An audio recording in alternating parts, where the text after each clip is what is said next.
College में कितनी girlfriend आपकी रही? अनअकैडमी छोड़ के फिजिक्स वाले हम जा रहे थे तो सैलरी डबल। फिजिक्स वाला सिर्फ सैलरी नहीं देता है, प्रॉपर हेल्थ इंश्योरेंस देता है। ओके। उसी हेल्थ इंश्योरेंस से पिछले साल मेरे पापा एडमिट हुए थे, 2 बार उनका इलाज हुआ। मुझे अचानक से चढ़ा दिया गया कि शायरी बोलो, इंगेज करो, संभाल कर। मुझे उसी रात में 2 लड़कियों का प्रपोजल आया। अच्छा, दूसरे लड़कियों का? हाँ, फर्स्ट ईयर। हाँ। और दोनों क्लास एक ही रूम में रहती थी। पापा का सपना था कि IITN बने। पापा तो वो मन्नत मांग के रखे थे कि गांव में एग्जाम करवाएंगे। मेरे टीचरों ने सजेस्ट किया कोटा जाओ। तो कोटा जाने के लिए तो बहुत पैसा लगेगा। अच्छा। फिर वो भी जो पैसा उसमें जो लगने वाला था वो पापा किसी लोग से लिए। एक मैं बात बोलता हूँ कि अमीरों को ना अक्सर गरीबों की कहानियां झूठी लगती। हाँ। क्या कर सकते हैं, टिकट नहीं मिला, अगले दिन जाना है तो जनरल टिकट कटा के खड़े होके बाथरूम के गेट पे पूरा सामान रख के बिना खाए पिए एकदम खड़े मेरठ पहुंचे, कॉलेज में गए, मिले, लड़की अच्छी लगी और अपने तरफ से हाँ कह के छोड़ दिए। फिर उसके पापा तो तैयार थे, मम्मी तैयार नहीं थी। और मम्मी को था सरकारी नौकरी वाला लड़का चाहिए, क्योंकि मेरी वाइफ सिंगल चाइल्ड है। कभी कैसा प्रॉपर्टी उधर का भी आपका होगा? अब तो क्या प्रॉपर्टी उधर का भी आपका होगा? अरे फिर मुझे इंटरव्यू के लिए पटना बुलाया गया। लॉकुस टावर में इंटरव्यू। मैंने पूछा सर टावर के बगल में होगा? उन्होंने कहा टावर में ही होगा। तो फिर मैं समझ ही नहीं पा रहा था। हम लोग टावर के मतलब समझते हैं। टावर का मतलब तो वो टेलीफोन वाला टावर। टेलीफोन वाला टावर में कैसे इंटरव्यू होगा? यहाँ पे मैं एक डिस्क्लेमर देना चाहूंगा कि पटना में मल्टीपल सुपर 30s है। जो मूवी में दिखाया गया है वो आनंद सर की सुपर 30 है। लिखा था यहाँ IIT की तैयारी कराई जाती है। तो मैं उनके पास गया और बोला कि मुझे ITI की तैयारी करनी, क्योंकि मैं उसको IIT नहीं पढ़ पाया। हाँ, तो बोले कि एक बार फिर से जाके पढ़ के आओ। हाँ। हम बोले कि वहाँ ITI का स्पेलिंग गलत लिखा हुआ है। IIT लिखा हुआ। और उसी समय मैं घर गया और हम लोग का घर खपरेल का घर था। हाँ। सो रहा था ना, तो अचानक से सर पे पानी गिरने लगा। मैं पूछा कहाँ से पानी कहाँ से गिर रहा है? फिर मम्मी बोली बारिश हो रहा है। बारिश हो रहा है, हमारे पलंग पे पानी चू रहा है। तो अब मैं सब सुबह उठा क्योंकि पानी चू गया, मम्मी सुला दी। तो देखा कि पूरा मम्मी पानी फेंक रही है और हमारा चूल्हा था मिट्टी का, उसमें पानी घुसा हुआ है। तो मेरा ये देख के तो मतलब अंदर से मैं पूरा टूट गया, रोने लगा कि मम्मी ये क्या हो रहा है, तुम लोग बताते क्यों नहीं? मैं घर जाता ही नहीं था। अच्छा। अगर तुम लोग इतने कठिनाई में रह रहे हो, मैं कॉलेज से पास आउट हो चुका हूँ, तो मैं तुम्हें पैसे क्यों नहीं दे रहा हूँ? मैं क्यों स्टार्टअप में लगा हुआ हूँ? तो उस घटना ने मुझे अंदर से झकझोर दिया। तो कोई यंग बॉयज या हम लोग के एज का कोई टीचर बनना चाहता है तो उनको स्टार्टिंग से बताइए उसको क्या करना चाहिए, कैसे? बहुत बढ़िया सवाल है सुकेश जी। लेट से आपको अपने सैलरी से हाँ कुछ लेना हो तो क्या ले सकते हैं मंथ में सर? डॉक्टर नहीं बना या इंजीनियर नहीं बना तो लाइफ क्या खत्म है? क्या सोचते हैं आप सर? बहुत अच्छा सवाल है। अभी बोर्ड का रिजल्ट भी आया और बच्चे चाहते हैं इस सवाल का जवाब। हेलो सर, कैसे हैं आप? मैं बहुत बढ़िया हूँ, आप बताइए आप कैसे हैं? मैं भी बहुत बढ़िया सर। आपसे मिलने के बाद और भी बहुत अच्छा लग रहा है सर। फर्स्ट टाइम मैं मिला था आपसे सर पटना में ही। हाँ, याद होगा आपको तो सर। नहीं, हम लोग शायद किसी कोचिंग के इवेंट में आप आए थे, वहाँ पर मिले थे। बिल्कुल सर। आप बहुत इनर्जेटिक मुझे उस टाइम पे ही लगे थे सर। मैं पहला चीज़ जो नोटिस किया था आप में, आप बहुत इनर्जेटिक हैं। अब वो एनर्जी तो बच्चों के प्यार से ही आता है। हाँ। जब से इस प्रोफेशन में आए हैं, जो बच्चों का प्यार मिला है, उसी के वजह से वो एनर्जी है। और जिस दिन बच्चों का प्यार खत्म हो जाएगा, शायद वो एनर्जी भी खत्म हो जाएगी। Okay sir. जैसे मैं देखने में बहुत पतला लगता हूँ, अंदर से ऐसे कोई एनर्जेटिक सामने से देखेगा तो नहीं लगूंगा। और रियल लाइफ में मे भी अगर आपसे मेरे से मिलेंगे, बात करेंगे, तो शायद मैं उतना एनर्जेटिक ना लगूं। लेकिन जब मेरे हाथ में कलम होती है और मुझे ये पता होता है कि जो चीज़ मैं कर रहा हूँ बच्चों के लिए कर रहा हूँ, तो उस समय ऑटोमेटिक एनर्जी इंक्रीज कर जाती है।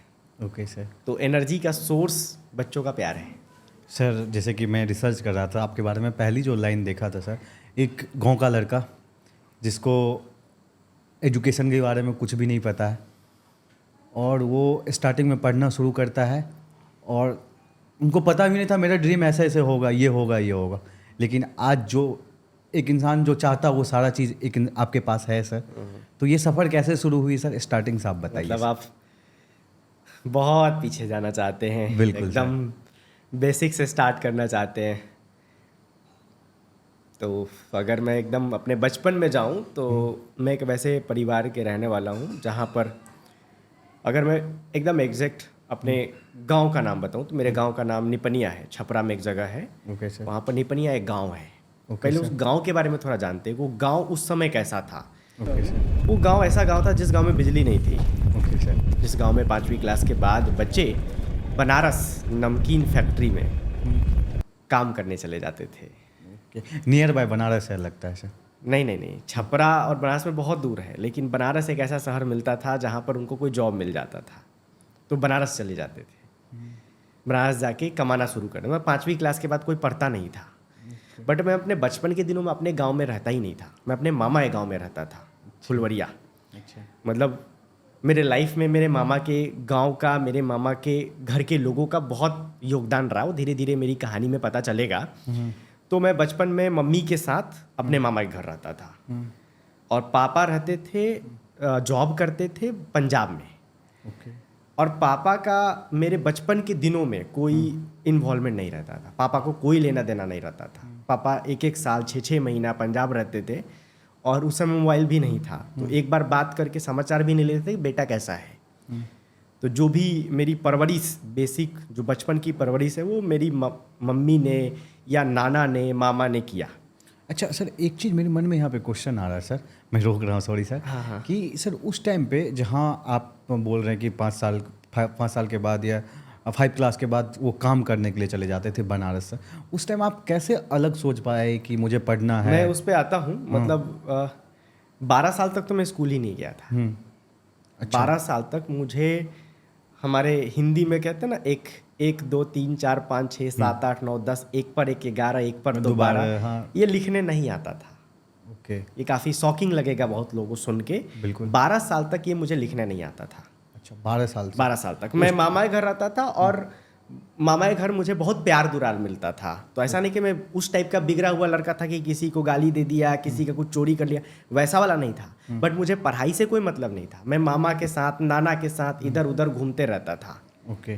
तो जब मतलब पापा आए पंजाब से, अब पापा क्यों नहीं ध्यान देते थे, ये भी बहुत लोगों के दिमाग में क्वेश्चन जाता होगा। 100%। तो पापा के पास जिम्मेवारी थी अपने परिवार को चलाना। हमारे पापा 3 भाई थे, तो उस समय मेरे पापा ही पूरे परिवार में कमाने वाले थे। तो कमाकर पूरे परिवार को देते थे और परिवार चलता था, इसलिए पापा बाहर रहते थे। लेकिन जब वो आए गाँव, और जब मैं 12 साल का हो गया था, तब उनको रियलाइज हुआ कि अगर इसको पढ़ाना है तो मुझे, जो मैं पंजाब में रह के जॉब कर रहा हूँ अकाउंटेंट का, या कोई और जॉब भी करते थे वो जॉब छोड़ना पड़ेगा। तो पापा जॉब छोड़ के हमारे गांव में निपनिया में एक स्कूल शुरू किए। ओके, अपना खुद फ्री में। अच्छा। फ्री में पढ़ाना शुरू किए। ओके। और अंबेडकर भवन करके उस समय कॉन्सेप्ट आया था, आज भी मेरे घर के बगल में है वो। वहाँ से पढ़ाना शुरू किया। और मैं, चूंकि मैं 12 साल का था, मेरा मेंटल डेवलपमेंट हो चुका था, तो मैं एक दिन में ही पूरी 100 तक गिनती लिखना सीख गया। ओके। तो 12 पापा साल से बहुत खुश हुए। 3-4 क्लास में होंगे सर, या 4 या 5? 12 साल में कोई क्लास ही नहीं, स्कूल ही नहीं गए थे। अच्छा, स्कूल ही नहीं गए तो 12 साल तक स्कूल ही नहीं गए थे। ओके। तो पापा के स्कूल से ही मेरी पढ़ाई स्टार्ट हुई। ओके। और उसके बाद भी बीच में पढ़ाई बहुत डिसकंटिन्यूटी रहा। मतलब स्कूल में एडमिशन हो गया, लगा, मतलब पहली क्लास में मेरा एडमिशन नहीं हुआ, डायरेक्ट 2-3 क्लास में से कुछ एडमिशन हो गया। फिर बहुत सारी क्लास में जंप किया, बट पढ़ाई में उतना कुछ मज़ा नहीं आता था। पहली बार पढ़ाई में कहाँ से मज़ा आना चालू हुआ, जब मैं क्लास 6 में एक कोचिंग में गया अपने दोस्त के कहने पर। और वहाँ पर एक टेस्ट हुआ, उस टेस्ट में मेरा नंबर खराब आया। तो उस कंपटीशन ने मेरे अंदर के उसको जगा दिया, विद्यार्थी जुनून को जगा दिया कि अब मुझे पढ़ना है। और उस समय से मेरे अंदर पढ़ाई का वैसा लत लगा ना, लत कि मुझे उसके बाद कभी कोई मोटिवेट नहीं किया कि आपको पढ़ना है। जैसे कि मैं बोलूँ कि मैं उस समय, जब मैं क्लास 6 में रहा होगा, तो मेरी उम्र जो भी रही होगी, मैं 12 साल की उम्र में तैयारी शुरू किया, 14-15 साल का रहा होगा, या जो भी रहा होगा, कि 1-2 क्लास मैंने जंप किया था। तो उस उम्र में मेरे गाँव के बहुत सारे बच्चे बीड़ी पीना चालू कर दिए थे। तारी पीना, बीड़ी पीना, एकदम टू द पॉइंट बात करेंगे, क्लियर बात करेंगे, कोई भी चीज हाइड नहीं करेंगे।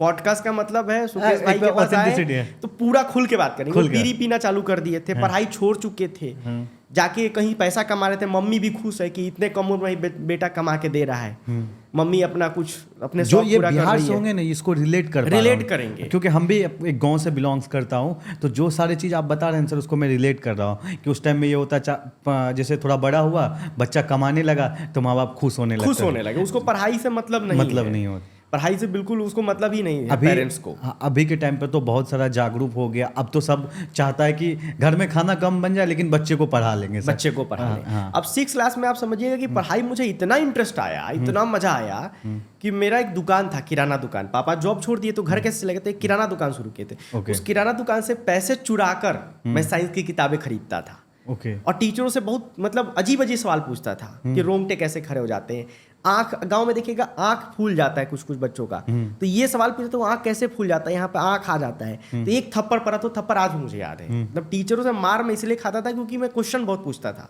और ऐसे सवालों का जवाब ढूंढने के लिए किताबें खरीदता था पैसे चुरा के दुकान से, 20 रुपए 40 रुपए किताबें। तो यहाँ से मेरा पढ़ाई स्टार्ट हुआ, और फिर इस तरह से मतलब मुझे इतना मजा आने लगा कि मैं 6th क्लास 7th क्लास में ही 12 बजे रात तक पढ़ने लगा। ओके। तो पढ़ाई की लत लग गई, मजा आने लगा। कभी उस समय ये नहीं सोचा था कि पढ़ाई लिखाई करके घर वालों की स्थिति बदल देंगे, पैसा कमा लेंगे, गाड़ी खरीद लेंगे, सब कुछ नहीं सोचा था। बस पढ़ाई अच्छा लगता था। और आज के समय में मैं कहता हूँ जिस बच्चों को जेईई नीट की तैयारी करनी है और उसको पढ़ाई अच्छा लगने लगे तो उसको किसी मोटिवेशन की जरूरत नहीं है। ओके। मोटिवेशन की जरूरत उसी बच्चे को जिसको पढ़ाई में मजा नहीं आता है। वो एक लाइन है ना कि सफर खूबसूरत है मंजिल से भी। बिल्कुल सर। तो जिसको सफर में मजा आएगा ना वो आराम से आईआईटी पहुंच जाएगा, आराम से एम्स पहुंच जाएगा, अपने मंजिल को पा लेगा। लेकिन जिसको लग रहा है कि मुझे डॉक्टर इसलिए बनना है कि पैसा कमाना है सिर्फ, तो उसको बहुत दिक्कत होने वाली है। जिसको बायोलॉजी में इंटरेस्ट नहीं आ रहा है, मजा नहीं आ रहा है, रट्टा मार रहा है, उसको दिक्कत आएगा। जिसको केमिस्ट्री में मजा नहीं आ रहा है, बस इसलिए पढ़ रहा है कि नंबर अच्छे लाने, चाहे वो रट रट के नंबर अच्छे ला लेगा, लेकिन जीवन में उस पढ़ाई का यूटिलाइजेशन उसका बहुत कम होने वाला है। जीवन में उस पढ़ाई को यूज नहीं कर पाएगा। ओके। Enjoy the process. हाँ, प्रोसेस को एंजॉय करो। हमारे सबके फेवरेट महेंद्र सिंह धोनी ने भी यही कहा था। हाँ, आप कह रहे कि प्रोसेस को एंजॉय करो, प्रोसेस को ठीक करो। सफलता तो अपने आप, रिजल्ट के पीछे मत भागो, रिजल्ट को मत देखो, आप प्रोसेस को ठीक करो, प्रैक्टिस को ठीक करो, रिजल्ट अपने आप आ जाएगा। हाँ, तुम्हारा जो मोटिव है वो हो जाएगा। हाँ। पहले जो तुम कर रहे हो उसको सही से करो, उसको सही से करो। उसके बाद सर तो बाहर उसके बाद जब मैं क्लास 8th में आया तो ये कॉमन प्रॉब्लम होगी गांव के जो तेज बच्चे होंगे ना उनकी। क्लास 8th में आने के बाद ना मतलब एक इम्प्रेशन बन जाता है स्कूल में। हाँ। मैं टॉपर था। ओके। और जब भी ऐसा कुछ होता है तो आप समझ रहे हैं कि मेरे स्कूल के लड़के, ये अगेन मतलब थोड़ा सा बहुत खुल के बात कर रहा हूँ, हाँ, 5वीं क्लास से ही लड़कियों के चक्कर में पड़ गए थे। हाँ, होते हैं। 5वीं क्लास में मैं एक लड़के का लव लेटर उससे निकाल के और बोर्ड पे चिपकाने जा रहा था। ओके। बट मुझे क्या था कि मुझे इन चीज़ों से बिल्कुल दूर रहना था। तो 8th क्लास में 2 लड़कियों ने मिलके मुझे बहुत परेशान किया। लड़कियों ने मिलके? हाँ। ओके। तो मैं मतलब समझ गया कि ये चीज़ मैं अगर मतलब मेरा साथ एक मेरा दोस्त भी था तो उसका थोड़ा इंटरेस्ट आ भी रहा था। मतलब 2 लड़की 2 दोस्त कहानी समझिए। तो उसको थोड़ा इंटरेस्ट आ भी रहा था, पर मेरा था कि नहीं, ये सब चीज़ नहीं करना है। ओके। मतलब उस समय ये मोटिवेशन कहाँ से आता था नहीं करना? मतलब पढ़ाई करते गए, फिर टॉपर बनते गए, टीचरों में रिस्पेक्ट बढ़ने लगी। पूरे 8th क्लास तक का ही स्कूल था, तो स्कूल का मॉनिटर है, जिसको जो बोलते हैं वो कर रहा है। तो वो एक रिस्पेक्ट का डर था क्योंकि टीचर बातें करते थे कि तुम्हारे पूरे क्लास के बच्चे ऐसे हैं वैसे हैं। मेरे से कहते थे मेरे बारे में भी ऐसा कहेंगे। ओके। ये आपको मोटिवेशन को हाई करता था कि विजेंद्र तुमको इधर उधर नहीं जाना, ये सब नहीं करना है। हाँ। ये सब चीज़ें अभी उम्र नहीं आया है, समय नहीं आया। मुझे उस समय इस चीज़ का ये था कि अभी सही समय नहीं है। बहुत लक्की थे आप सर, इतना उस टाइम पे जब सोचने लगे। आज तो बच्चे सोच ही नहीं पाते क्या करना, ये सब चीज़ में ज़्यादा इंगेज हो जाते हैं। हाँ, मुझे लगता है कि आजकल के क्लास 6 से बच्चे इन सब चीज़ों में इन्वॉल्व हो जा रहे हैं। और पेरेंट्स के लिए भी बहुत बड़ा चैलेंज है ये कि कैसे बच्चों को इन चीज़ों से दूर रखें। तो फिर उसके बाद 8th क्लास की जो मैथमेटिक्स थी ना वो मैंने 3 महीने में ख़त्म कर दी थी। अच्छा, 3 मंथ में? हाँ, मतलब पढ़ता बहुत था, मैं लेट पढ़ाई स्टार्ट किया था, पढ़ता बहुत था, इसलिए मैं क्लासेस जंप वगैरह भी किया। अच्छा, एनसीईआरटी पर क्या, कौन सा मैथमेटिक्स? एनसीईआरटी के बुक। अच्छा। तो जब मैं 3 महीना में ख़त्म कर दिया तो अपने कोचिंग के सर से बोला कि अब मुझे 9th का मैथ पढ़ाओ। ओके। 8 तो ख़त्म कर दिया। 9th पढ़ाओ। लेकिन गाँव में ना ऐसे सपोर्ट करने वाले टीचरों की बहुत कमी है। अच्छा। उन्होंने ना मुझे 9th क्लास में लेके गए और मुझसे एक टफ सवाल पूछा, मैं वो जवाब नहीं दे पाया, मेरी बेइज्जती करी, मुझे कस के पीटा सबके सामने हाथ पे, और बोला कि तुम 8th क्लास का मैथमेटिक्स पढ़ाओ। अच्छा। और मैं पूरे साल 8th क्लास की मैथमेटिक्स पढ़ाया। कोचिंग का मेरा फी उन्होंने मना कर दिया कि फी नहीं लेंगे, तुम पढ़ाओ। तो मैं 8th क्लास से ही अपने ही क्लास के बच्चों को पढ़ाने लगा। ओके। तो पढ़ाने में मजा आता था सर? उस समय का ऐसा कुछ मजा का कुछ याद नहीं है। मतलब बोर्ड पे मैं चौक से लिखता था, मेरा पूरा हाथ चौक से भर जाता था, और प्रॉब्लम होते थे, जो क्वेश्चन होते थे किताब के, वो मैं सॉल्व करता था और सारे बच्चे उतारते थे। मुझे आज उन अपने दोस्तों के के ऊपर सोचने मतलब थोड़ा सोचता हूँ मैं कि वो मेरे से पढ़ते थे, मैं उनको कुछ समझाता भी नहीं था। मतलब ये एक क्लास का बच्चा उनको क्या समझा देगा, क्या समझा देगा। तो कहीं ना कहीं इनजस्टिस दोनों के साथ हुआ, मेरे साथ भी हुआ, उनके साथ भी हुआ, हाँ। सबके साथ हुआ। टीचर नहीं उनके पढ़ा साथ रहे, भी आप गलत पढ़ा रहे हुआ। हैं उसको। हाँ। वो पैसा दे रहे हैं, मतलब 50 रुपए फीस थी उस समय, Okay. बट 50 रुपए भी बहुत होता है गांव के हाँ, person उस टाइम के लिए उस समय। 50 रुपया भी मैंने रखता। ठीक है, तो कि हम अब लोग भी जब मैं- पढ़े 200-250 रुपया देते थे। मैं परेशान हो गया, मतलब जब ये सब होने लगा ना परेशान हो गया, मुझे लगा यहाँ भागना पड़ेगा, यहाँ से जाना पड़ेगा कहीं और, छपरा जाना पड़ेगा। छपरा नियर बाई 20 किलोमीटर था। अच्छा, होम डिस्ट्रिक्ट होगा उसका। हाँ, लेकिन 20 किलोमीटर जाना पॉसिबल नहीं है। 8th क्लास का बच्चा एक कभी ट्रेन पे नहीं चढ़ा, कैसे जाएगा। कैसे जाएगा। तो मैं बोला कि अपने घर पे बोला कि मैं मामा के घर रह के पढ़ाई करूंगा, क्योंकि मामा के घर पास में था, छपरा के लगभग 10 किलोमीटर। और मेरे घर पे बिजली नहीं थी, हम लोग मिट्टी के तेल का दिया जला के पढ़ते थे। कौन सा ईयर का बात कर रहे हैं सर। ये मैं 2012 में 10th किया था। ओके। तो आप 4 साल बैक चले जाइए। अच्छा, 2008 8 के आसपास, ठीक है। हम लोग ने भी सर अपने घर पे, इसलिए थोड़ा रिलेट कर रहा हूँ सर। हाँ। वही सेम एज 13 या 14 होगा सर, कि लालटेन पहले चलता था गांव में सर। हाँ, तो लालटेन भी जला रहता के हम था और लोग मिट्टी के तेल का दिया भी रहता था, दोनों दोनों। तो मिट्टी के तेल के दिया में समस्या क्या रहता था, थोड़ा सा आधी आया, थोड़ा सा हवा बहा, बुझ जाएगा, दोबारा जलाइए। हाँ। तो ये बहुत समस्या था। मतलब एक बार मुझे याद है कि मेरे पास ना एक ही लालटेन था, आपने लालटेन का बात किया, मुझे याद आ गया अभी, मतलब अचानक से याद आया। तो वो लालटेन दुकान में रहता था, तो मम्मी दुकान चला रही थी। अब मुझे पढ़ने का जुनून था, मैं मम्मी का दुकान का लालटेन उठा के पढ़ाई करने लगा। और दुकान पे बहुत सारे लोग हैं, ग्राहक हैं, ठीक है। अब मम्मी दिया से दुकान का काम कर रही है, तो दिक्कत होता था। तो मतलब मम्मी मेरी कुछ नहीं बोली, लेकिन हमारे घर के जो एक बड़े पापा समझ लीजिए, वो आके हमको डांट दिए। तुमको समझ में नहीं, भोजपुरी में समझ में नहीं क्या, वो दुकान में इतना काम होता है, अंधारा हो गया बटे, तू ये बड़का पढ़ाकू बनता रह, साइंटिस्ट बन जाइबा। अच्छा, उस टाइम इंजीनियर बन जाइबा, ऐसे अपना कुछ बोले थे। तो मम्मी मुझे डांटने के बजाय उनको बोली कि मेरा बेटा है, इसकी पढ़ाई जरूरी है, ये ललटेन लेके पढ़े, चाहे दुकान बंद हो जाए। अच्छा, मम्मी एजुकेटेड नहीं, मम्मी एजुकेटेड नहीं थी। ओके। मेरी मम्मी मतलब अंगूठा छाप है, बिल्कुल माँ ही होती है। हाँ, तो वो सपोर्ट रहा मम्मी का। शुरू में पापा का सपोर्ट कम रहा, मम्मी का सपोर्ट बहुत रहा। फिर उसके बाद सर आप उसके बाद जब ये सब समस्या आया, तो मैं बोला मामा के घर जाके पढ़ेंगे, वहाँ रहेंगे। तो पापा एकदम अगेंस्ट थे। उनको पता था कि मामा घर के रह के तो बिगड़ गया था, ये 12 साल तक स्कूल नहीं गया था, मैं इसको ला के यहाँ ट्रैक पे लाया हूँ, वहाँ जाके तो और नहीं पढ़ पाएगा। क्योंकि मामा के घर पे सारी सुविधाएं थी, मतलब बिजली था, पंखा था, सब कुछ था, कोई दिक्कत नहीं था, और वहाँ से शहर में भी जा सकते थे। तो मैं अपने साइकिल पर पूरा किताब कॉपी बांध के, और मम्मी मेरी संयोग से गई हुई थी। अच्छा, मामा के यहाँ। हाँ, मैं वहाँ पे अकेले था, और मम्मी अक्सर जाया करती थी। नानी का तबीयत खराब हो गया तो जाती रहती, तो मेरी पढ़ाई भी डिस्टर्ब होती थी। मम्मी चली गई, खाना बनाने वाला कोई नहीं है, तो दिक्कत होता था। तो ये सब भी रीजन था। दुकान भी संभालना पड़ता था कभी? दुकान भी, पूरा दुकान में ही मैं पढ़ता था, दुकान चलाता था, पढ़ता था। कई बार ऐसा भी होता, कोई 1 रुपया का नमक खरीदना है, उसमें 1 रुपये केजी नमक मिलता था। 1 रुपये की नमक खरीदना है तो मैं भगा देता था, मैं पढ़ रहा हूँ। तो कोई कंप्लेन भी करता था कि छोटा कम पैसे का सामान नहीं दे रहा है, क्योंकि मेरा पढ़ाई पे ध्यान रहता था। ठीक है, 1 रुपये का जाओ यार, नहीं है नमक नहीं है, जाओ। क्योंकि ध्यान उधर रहता था, पढ़ाई पे ध्यान रहता था। तो फिर उसके बाद मैं भाग के मामा के घर अपना पूरा सामान वामान पैक करके मामा घर चला गया। अब पापा गुस्सा आ गए, बोले कि मैं 1 रुपया नहीं दूंगा मामा घर रहोगे तो पढ़ने का। ओके।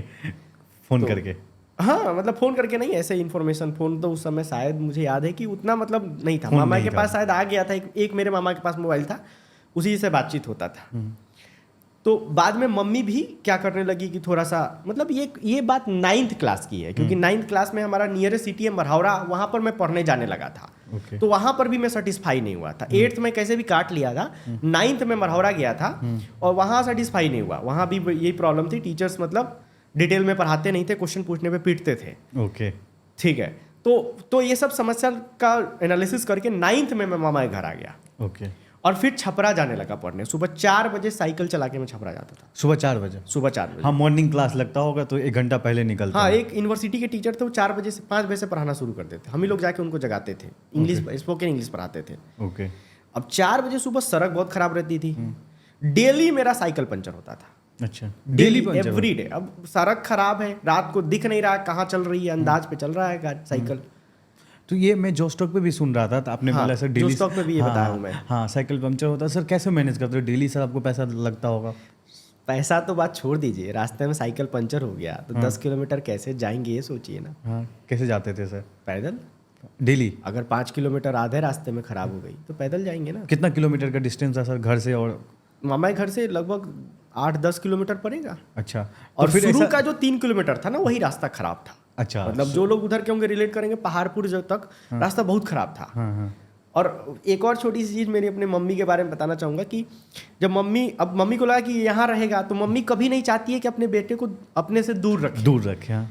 तो मम्मी मेरे पढ़ाई के लिए नहीं, पढ़ाई के बारे में तो मतलब उस पॉइंट को हटा दीजिए। मम्मी चाहती थी कि मैं किस तरह से वापस अपने गाँव रहने लग जाऊँ। ओके। पढ़ाई में उतना दूर तक नहीं सोच पा रही थी, तो मम्मी अलग अलग तरीके से मुझे वापस बुलाने लगी वहाँ। अच्छा, अपने गाँव अब मेरे दोस्तों से बुलवाती थी कि वापस आ जाओ, ठीक है। और लास्ट में जब कुछ नहीं हुआ तो भूत से डराने लगी। अच्छा 4 बजे सुबह जाते हो, हाँ। इस जगह पे भूत रहता है। और साइकोलॉजी देखिए एक बच्चे का कि मम्मी जब डराई हाँ। तो मैं 2 दिन तक स्कूल वहाँ जा गया, वहाँ से वापस आ गया, वापस आ गया, नहीं जा पाया। अच्छा, आधा रास्ता से आधे रास्ते से वापस आ गया, ठीक है। लेकिन फिर तीसरे दिन मैंने हिम्मत किया और मैं गया, क्योंकि इतना तो नॉलेज हो गया था कि भूत वूत मतलब उस समय ऐसा लगता था कि नहीं होता है, ठीक है। अब मैं इस पे ज्यादा कमेंट नहीं करूंगा भूत होता है कि नहीं होता है। बट मेरा ये मानना है कि नहीं होता है। अच्छा, अभी भी मानना है Okay. भूत वूत कुछ नहीं होता है। साइंस भी तो बिलीव करती है। साइंस उस तरह से बिलीव नहीं करती है जिस तरह से आप। साइंस तो का ये मानना होता है कि इंसान का शरीर मरने के बाद मतलब एक मास है जो एनर्जी में कन्वर्ट हो जाता है। Okay. और वो एनर्जी है, वो कोई भूत नहीं है, मतलब साइंस ये मानती है। हाँ, एनर्जी है कोई। हाँ, मेरा एक ब्लॉग है जिस पे मैंने लिखा था पूरा कि ओरिजिन ऑफ यूनिवर्स कैसे हुआ था। ओके। मैंने 11th क्लास में ये ब्लॉग लिखा था। ओरिजिन ऑफ यूनिवर्स में मुझे बहुत इंटरेस्ट था। ओके सर, आप ये उसके बाद मैं ये जानना चाहता सुपर 30 के में कैसे आपका हुआ सर? आपके बारे में जैसे जान रहे थे तो आप सुपर 30 में भी पढ़े हैं। हाँ, तो कैसे सुपर 30 उस पे आते हैं। तो जब मैं छपरा जाने लगा पढ़ने तो ये सब स्ट्रगल लगा रहा। मैं छपरा से डेली 2 बजे वापस आता था। मतलब पहले इंग्लिश पढ़ता था, फिर 9th की सिलेबस होता था उसको पढ़ता था। तो ये सब करते करते 12-1 बज जाता था। मैं फिर 12 बजे 2 बजे लगभग, कभी 12 बजे, कभी 2 बजे, कभी लास्ट की क्लास नहीं हुई तो 12 बजे, कभी 2 बजे साइकिल चला के धूप में आता था अपने घर पे।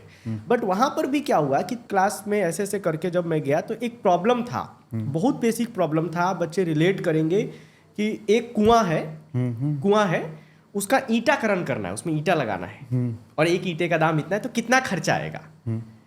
तो एक सिलेंडर हुआ, ठीक है। तो जो टीचर थे ना उनको इतना भी सेंस नहीं था कि वो ऊपर वाला कुआं तो खुला होता है ना। हाँ, कुआं खुला होता तो ऊपर का भी ले रहे थे वो। अच्छा, जब वो और कैलकुलेट आंसर गलत आ रहा था बार बार। हाँ। अब मैं बोला कि नहीं आप सर गलत बता रहे हैं। अब वो टीचर छपरा के 11th-12th के बच्चों को भी पढ़ाते थे। ओके। वो IIT की भी तैयारी कराते थे उसी समय से।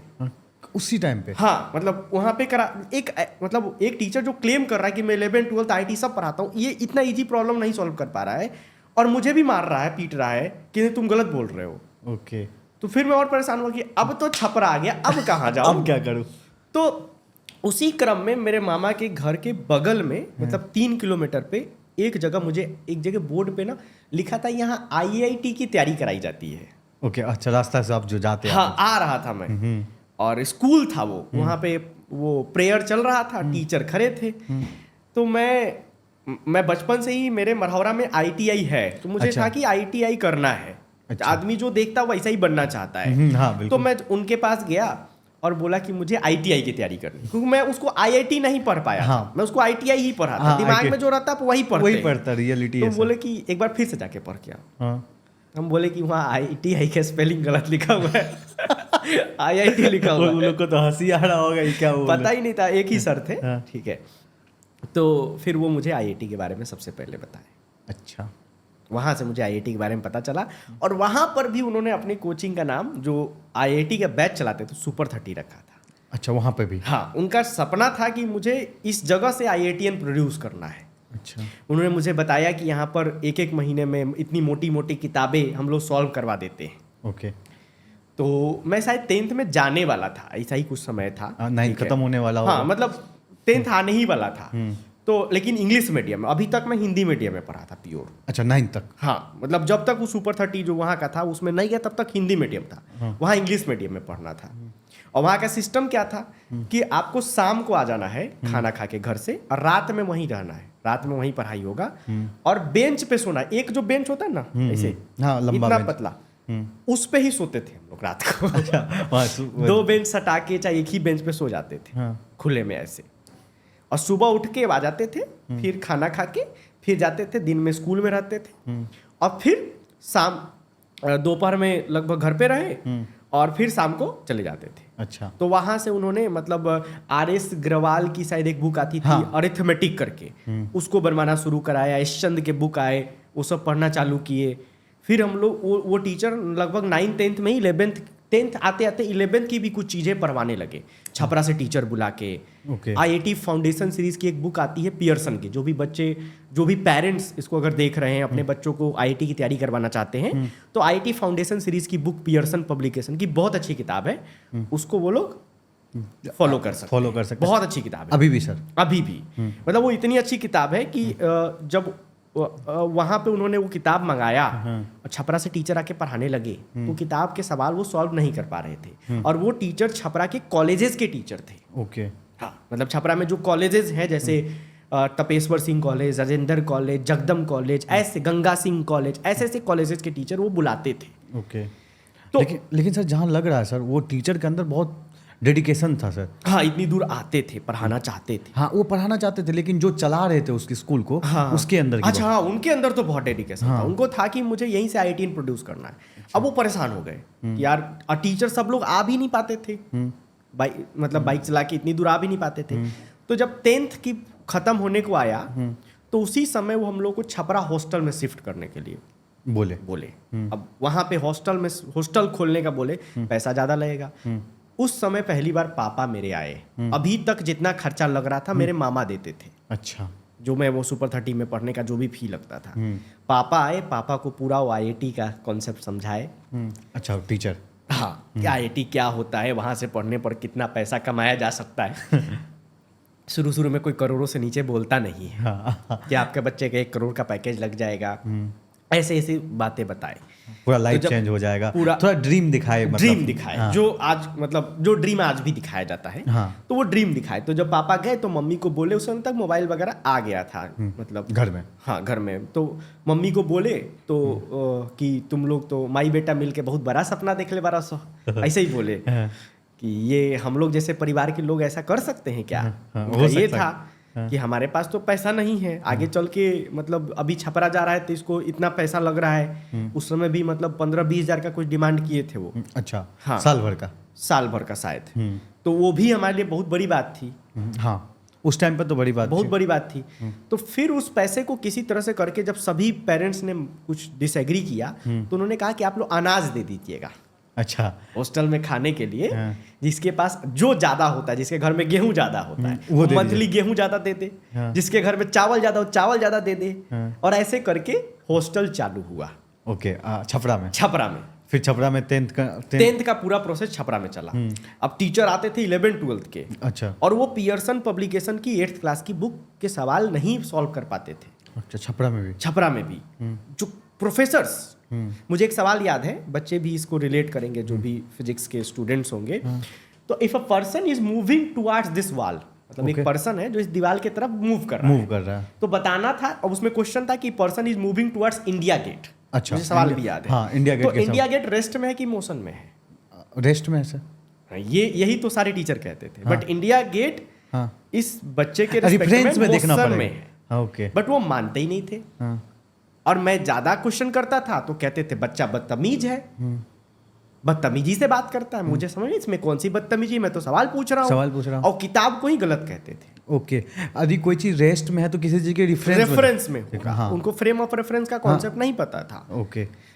तो ये मुझे भी इस चीज का हुआ। फिर उसके बाद एक टीचर आए। मतलब हर जगह ऐसा नहीं होता है कि मतलब कोई टीचर ही ना हो। छपरा में कोई टीचर नहीं, छपरा में बहुत बड़े बड़े विद्वान हैं। बट वो बात होती कब उस तक पहुंच रहे हैं। तो हम लोग पहुंचे अल्टीमेटली। बहुत सारे टीचर रिजेक्ट करने के बाद एक टीचर आए। ठीक है। और मैं बहुत सॉरी फील कर रहा हूँ कि मुझे आज उनका नाम याद नहीं है, तो मैं एकदम क्षमा मांगता हूँ सर से कोई नहीं सर। कि सर मतलब अब मैं कोई गलत नाम भी नहीं निकालना चाहता हूँ, ठीक है। मुझे एकदम बिल्कुल याद नहीं आ रहा कि उनका नाम क्या था, लेकिन बहुत अच्छे टीचर थे और वो 5वीं क्लास के सरकारी स्कूल के टीचर थे। अच्छा। वो आईआईटी की तैयारी किए थे, उनका आईआईटी में सिलेक्शन नहीं हुआ था, पेपर कैंसिल हो गया था, तो वो सरकारी स्कूल ज्वाइन कर गवर्नमेंट स्कूल में हो गया तो पढ़ाने लेकिन वो उनके पास नॉलेज था, 11th-12th का पूरा नॉलेज था। 8 क्लास में वर्नियर, कैलिपर, स्क्रू गेज जो बच्चे 11th-12th में पढ़ते हो पियर्सन पब्लिकेशन की बुक में था। अच्छा, उसने सारा पढ़ाया? सब पढ़ाया उन्होंने, खूब पढ़ाया। फिर 10th में कितना परसेंटेज आया सर? 10th में बिहार बोर्ड में परसेंटेज बहुत कम आता है। हाँ उस टाइम। बट मैं स्कूल टॉपर था। अच्छा, उस टाइम पे भी? हाँ ओके। स्कूल टॉपर था और 78% पे ही मैं स्कूल टॉपर था। ओके, फिर 12th का जर्नी कहाँ से स्टार्ट हुआ सर? तो फिर उसके बाद जब 10th का एग्जाम देकर मैं आ रहा था तो एक दुकान पे सुपर 30 का बोर्ड देखा। अच्छा, अब इससे पहले छपरा वाला सुपर 30 का बात चल रहा है? हाँ, अब नया सुपर 30 का बोर्ड देखा। अब नया सुपर फॉर्म देखा। हाँ। सलेमपुर जगह है, वहां पे दुकान पे फॉर्म दिखा मुझे, तो मैं फॉर्म भर दिया। और लेकिन मुझे एक तरफ वो भी चल रहा था कि जो हमारे सर थे, वो रणधीर सर नाम था उनका, उनका सपना भी था कि मुझे यहीं से आईआईटीएन प्रोड्यूस करना है, यहीं से आईआईटीएन बनवाना है। अच्छा। अब मैं फॉर्म भी भर रहा था क्योंकि मुझे कुछ दिक्कत लग रही थी, मुझे लग रहा था कि यहाँ से नहीं हो पाएगा। तो फिर वो फॉर्म भरा मैंने, एग्जाम दिया छपरा में। फिर एक दिन हम लोग छपरा में हवाई अड्डा में क्रिकेट खेल रहे थे शाम को, तो फोन आया जो वार्डन थे उनके पास। अच्छा, रणधीर सर के पास? नहीं, जो वहाँ पे हॉस्टल में रहते थे, उनके भाई ही थे, उनके पास फोन आया। हाँ। कि मुबारक हो, आपके बच्चे का सुपर 30 में सिलेक्शन हो गया है। ओके। तो उस टाइम पे बहुत नाम था सुपर 30 का? बहुत नाम था। हाँ। और फिर मुझे इंटरव्यू के लिए पटना बुलाया गया। अच्छा, पटना से कॉल आया सुपर 30 से? हाँ, तो मैं पहली बार इंटरव्यू के लिए पटना आया, उसके पहले मैं पटना नहीं आया था। अच्छा। और पेरेंट्स के साथ आना था, बट 11th क्लास में? हाँ, वहाँ पर मेरे कोई पेरेंट्स तो थे नहीं, मतलब 10th जस्ट दिया था, तो मैं किसी फ्रेंड को ही लेकर आया। और उसमें एक इंटरेस्टिंग बात ये थी, मैंने जो स्टॉक में बोला, लिखा गया कि लॉकुस टावर में इंटरव्यू होगा। हाँ। तो मैं फोन किया कि टावर में कैसे इंटरव्यू? टावर में कैसे? हम लोग टावर के मतलब समझते हैं टावर का मतलब तो वो टेलीफोन वाला टावर। टेलीफोन वाला टावर में कैसे इंटरव्यू होगा? हमने टावर के बगल में होगा सर। तो नहीं, टावरे में होगा। अब मेरा प्रेशर और बढ़ गया, ये कौन सी बात हो गई, टावर में कैसे इंटरव्यू होगा? अब बिल्डिंग को टावर हम लोग समझते नहीं। हाँ, लेकिन बस पकड़ के मैं आया, देखा तो पता चला कि लंबी बिल्डिंग को शहरों में टावर बोलते हैं। ओके। वहाँ पे मेरा इंटरव्यू स्टार्ट हुआ। चूंकि वो 9th-10th में ही मुझे 11th-12th की बहुत सारी चीज़ें पढ़ा चुके थे, तो इसीलिए मतलब इंटरव्यू में जो क्वेश्चन पूछे जा रहे थे उसका मैं काफ़ी स्टैंडर्ड जवाब दे रहा था। ओके। कुछ याद हो क्या पूछे थे सर? पहला क्वेश्चन? पहला क्वेश्चन तो यही था कि उन्होंने मोबाइल रख दिया अपना टेबल पे और पूछा कि रेस्ट में है कि मोशन में है। ओके। सबसे पूछा, 5 बच्चे बैठे हुए थे। मेरा क्वेश्चन था कि किसके रेस्पेक्ट में? हाँ, रेफरेंस। हाँ, फ्रेम ऑफ रेफरेंस किसके रेस्पेक्ट? मैंने एकदम ऐसे ही बोला था। वो समझ गए कुछ गड़बड़ है, ऐसा जवाब कैसे दे सकता है? कैसे दे सकता है? फिर उन्होंने पूछा कि इलेक्ट्रिक करंट वेक्टर है कि स्केलर है? ओके। तो वो भी मैं बोला कि मतलब उसका भी जवाब दिया ट्रायंगल ऑफ वेक्टर एडिशन से। अब एक 10th क्लास में तो ट्रायंगल ऑफ वेक्टर एडिशन है नहीं। अब बगल वाले से पूछा गया तो कहा कि एक्सेप्शन में लिखवाया गया था। हाँ, स्कूल में। हाँ, जो तो वो लोग डाउट करने लगा। वो लोग मेरा मतलब एज पूछा, एज तो ज़्यादा था, तो वो लोग समझ गया कि दोबारा 10th दिया है। ओके। हाँ, ये ऐसा बिहार में होता है। हाँ, होता है। कई लोग दोबारा 10th देते हैं। तो फिर मेरा पूरा मार्कशीट, एडमिट कार्ड चेक किया गया। फिर मैं अपना कहानी बताना पड़ा कि हम पढ़ाई ही नहीं किए थे 12 साल तक, और ऐसा ऐसा है, तब वो लोग विश्वास किया। ओके। तो वहाँ से मेरा सुपर 30 में सिलेक्शन हुआ। यहाँ पे मैं एक डिस्क्लेमर देना चाहूँगा कि पटना में मल्टीपल सुपर 30s हैं। जो मूवी में दिखाया गया है वो आनंद सर की सुपर 30 है। ओके। और सुपर 30 जो शुरू किया गया था, अभ्यानंद सर और आनंद सर दोनों लोगों ने मिलकर शुरू किया था। Okay sir. बट मूवी में एक ही टीचर की बात की गई। हाँ। ये कॉमन सेंस भी है कि एक ही टीचर फिजिक्स, केमिस्ट्री, मैथ कैसे पढ़ा सकता है? कैसे पढ़ा सकता है? और अदर टीचर भी तो होंगे। तो अभ्यानंद सर फिजिक्स पढ़ाते थे। अच्छा। तो उस समय तक इन दोनों का सुपर 30 अलग हो चुका था। ओके। अच्छा, उस टाइम पे अलग भी हो गया? हाँ, जब मैं आया था इंटरव्यू देने तो आपका इंटरव्यू कौन लिए थे? अभ्यानंद सर या? आते हैं उस पे। ठीक है। तो अभ्यानंद सर ने 2 सुपर 30 खोला, एक रहमानी 30 खोला जिसमें सिर्फ मुस्लिम बच्चे पढ़ते हैं। अच्छा। और एक पाटलिपुत्रा सुपर 30 खोला। अच्छा। तो मेरा सिलेक्शन पाटलिपुत्रा सुपर 30 में हुआ। अच्छा, उनको का आनंद सर? अभ्यानंद सर ही शुरू किए थे दोनों। क्योंकि एक तो मुस्लिम बच्चों के लिए हो गया, एक सबके लिए, हिंदू मुस्लिम सब रहेंगे। ओके। ठीक है। तो उसका इंटरव्यू देने में आया था। फिर मैं आया तो मुझे आनंद सर की सुपर 30 के बारे में भी पता चला। ओके। सुने तो उन्हीं का नाम थे, हाँ। लेकिन उनकी वेबसाइट पर कुछ डिटेल्स नहीं मिलता था कि कैसे फॉर्म भरे क्या। तो पटना है तो पता चला, तो पता किए तो पता चला कि ये भी सुपर 30 अच्छा है, यहाँ भी पढ़ सकते हैं। तो जब सिलेक्शन हो गया उसके बाद भी समस्या आई। सर एक आपसे जब question बात था- कर रहे हैं, एक चीज क्लियर कर ले हाँ, रहा हूँ हाँ। सर, आपसे जब बात हो रहा है तो 3 सुपर 30 हो गया। हाँ, उस समय 3 हो गया। एक और था, उसका नाम मुझे नहीं याद है। हाँ, एक तो और आपने उस पहले समय 4 सुपर 30 था पटना में। रामानी 30, आनंद सर की सुपर 30, पाटलिपुत्र सुपर, एक और था, उसका नाम अभी मुझे याद नहीं आ रहा। अच्छा, तो फिर आपने जो टेस्ट दिया था वो अभयानंद सर के सुपर 30? अभयानंद सर की सुपर 30 का दिया था। ओके, हाँ, ठीक है। फिर हाँ आगे चलते हैं। अब एक मैथ का सवाल पूछा गया था। यहाँ टीचर हूं मैं, तो टीचर की बात चल रही, तो थोड़ा सवाल वगैरह भी बीच में आते रहेगा। हाँ, आते रह रहा है सर। कि sine x plus cosec x okay, हाँ हाँ, का, sine x plus cosec x का मिनिमम वैल्यू क्या होगा? ओके, ठीक है, ऐसा सवाल था। या मैक्सिमम वैल्यू क्या होगा, ऐसा ही सवाल था। तो ये सवाल अगर जो भी मैथ के स्टूडेंट है, एक इनइक्वलिटी पे बेस्ड है कि x प्लस 1/x की एक इनइक्वलिटी होती है, उसका सवाल है। तो मैंने बोला कि 2 से ज्यादा होगा। ठीक है, अब शायद टीचर ने गलत सुन लिया कुछ, ओके, ठीक है, और उस सवाल को गलत बोल दिया। अच्छा, आपने सही बताया था। हाँ, मैंने सही बताया, बट मैं उस समय आर्गुमेंट नहीं करना चाहता था, तो मेरा रिजेक्शन हो जाता। ओके, तो इस तरह से मैथ में मेरा परफॉर्मेंस कम रहा सुपर 30 में।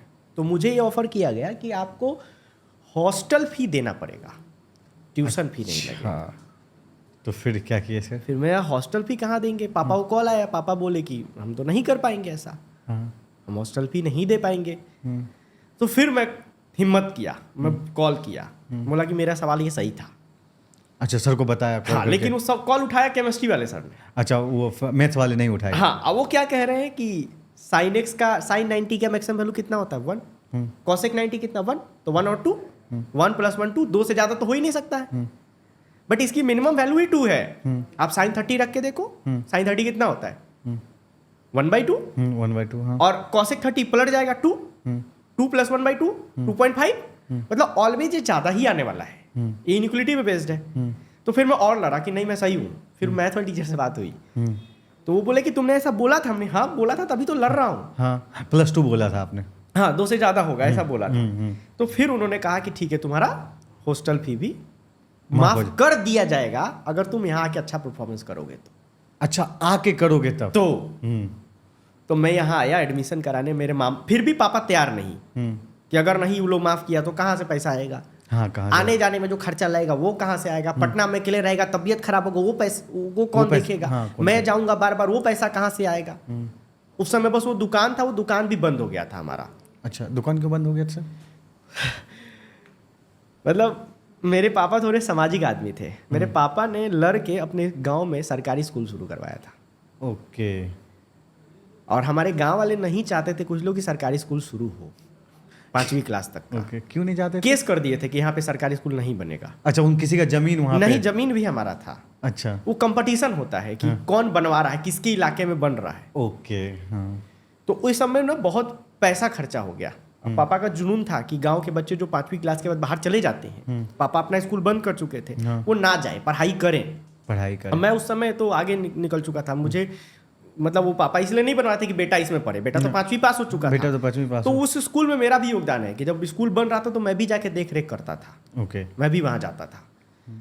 तो ये सब के चक्कर में मतलब दुकान वगैरह बंद हो गया था। दुकान का पैसा, एक भैंस बेच के भी पैसा जो आया था वो भी पापा स्कूल में लगा दिए थे। जनरली गांव में लोग स्कूल बनाता है तो पैसा कमाता है, कमाता, हाँ। एक स्कूल बनने में ठीक ठाक पैसा कमा लेता है। ठीक हमारा ठाक। घर से लगा था। हाँ, स्टार्टिंग में तो लगाते हैं, फिर बाद में अर्न करते हाँ हैं। नहीं, हमारा ओवरऑल घर से लग गया था। अच्छा। हमारी दुकान भी बंद हो गई थी और मतलब बुरा कंडीशन था। अच्छा, पैसे स्कूल नहीं फिर थे। चल भी नहीं पाया, स्कूल बना भी नहीं? नहीं, स्कूल बना, स्कूल आज भी है। अच्छा। स्कूल बना, पापा लड़ाई करके स्कूल बनवाए। हाँ, स्कूल बना रहे, स्कूल आज है हमारे गांव में, स्कूल है आजकल। और वो शायद 8th तक हो गया है। ओके। मैं श्योर नहीं हूँ क्योंकि मैं गांव स्कूल में कभी गया नहीं बाद में। 5वीं तक तो एकदम पूरा रेडी करवाए थे पापा। पापा उसके सचिव थे, स्कूल के सचिव, पूरा स्कूल बनवाए। और वो सरकारी स्कूल है हमारे गांव में आज। अच्छा, पापा आज बच्चे 5वीं क्लास तक कम से कम पढ़ते हैं हमारे गांव के। Okay sir. हाँ, तो फिर उस पे आते हैं। तो पापा तैयार नहीं थे, बिल्कुल भी नहीं तैयार थे। और दूसरा वो भी टीचर नाराज थे जो छपरा वाले सुपर 30 वाले थे। हाँ, ये मेरे यहाँ से। और पापा को मोटिवेट कर रहे थे, ठीक है, कि मतलब यहीं रहे, यहीं से रहेगा, होगा, यहीं से आईटी यहीं से होगा। वो थोड़ा सा मतलब बुरा लगेगा ना कि इतनी मेहनत से उसको यहाँ तक पहुँचा, अभी ये जा रहा है, तो कहीं ना कहीं उनका सपना टूट रहा है। तो इस चक्कर में गुस्सा के एक दिन पीटे भी थे मुझे, बहुत ज़्यादा, बहुत पीटे थे, मतलब एक महीना तक ये दर्द करता था। ठीक है, होते हैं टीचर थोड़ा सा, तो उनको भी लगता है यहाँ से रहेगा, जब मैं इतना मेहनत कर रहा हूँ यहाँ से कर लेगा, यहाँ से कर लेगा। बट वहाँ पे मतलब कुछ चीज़ें थी जो मतलब जिस वजह से मुझे लग रहा था कि अब शायद यहाँ से नहीं हो पाएगा, हाँ, पटना जाना पड़ेगा, बिना पटना जाए नहीं होगा, मुझे समझ में आ गया था। तो फिर उसके बाद मामा फिर से एक्शन में आए। मामा घर ही रहता था मैं। अच्छा मामा एडमिशन कराने पटना लाए। अच्छा, मामा कुछ जॉब करते थे क्या सर?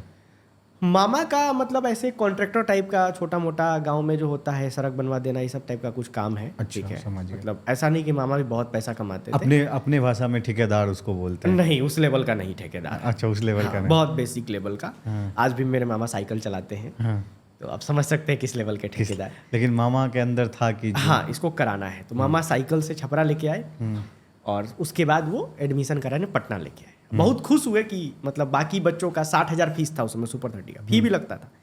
ऐसा नहीं कि सुपर 30 में से फ्री में पढ़ाई होता है, फी भी लगता था। अच्छा, आपके कितने फी लगे थे? मेरा फी 0 था ना।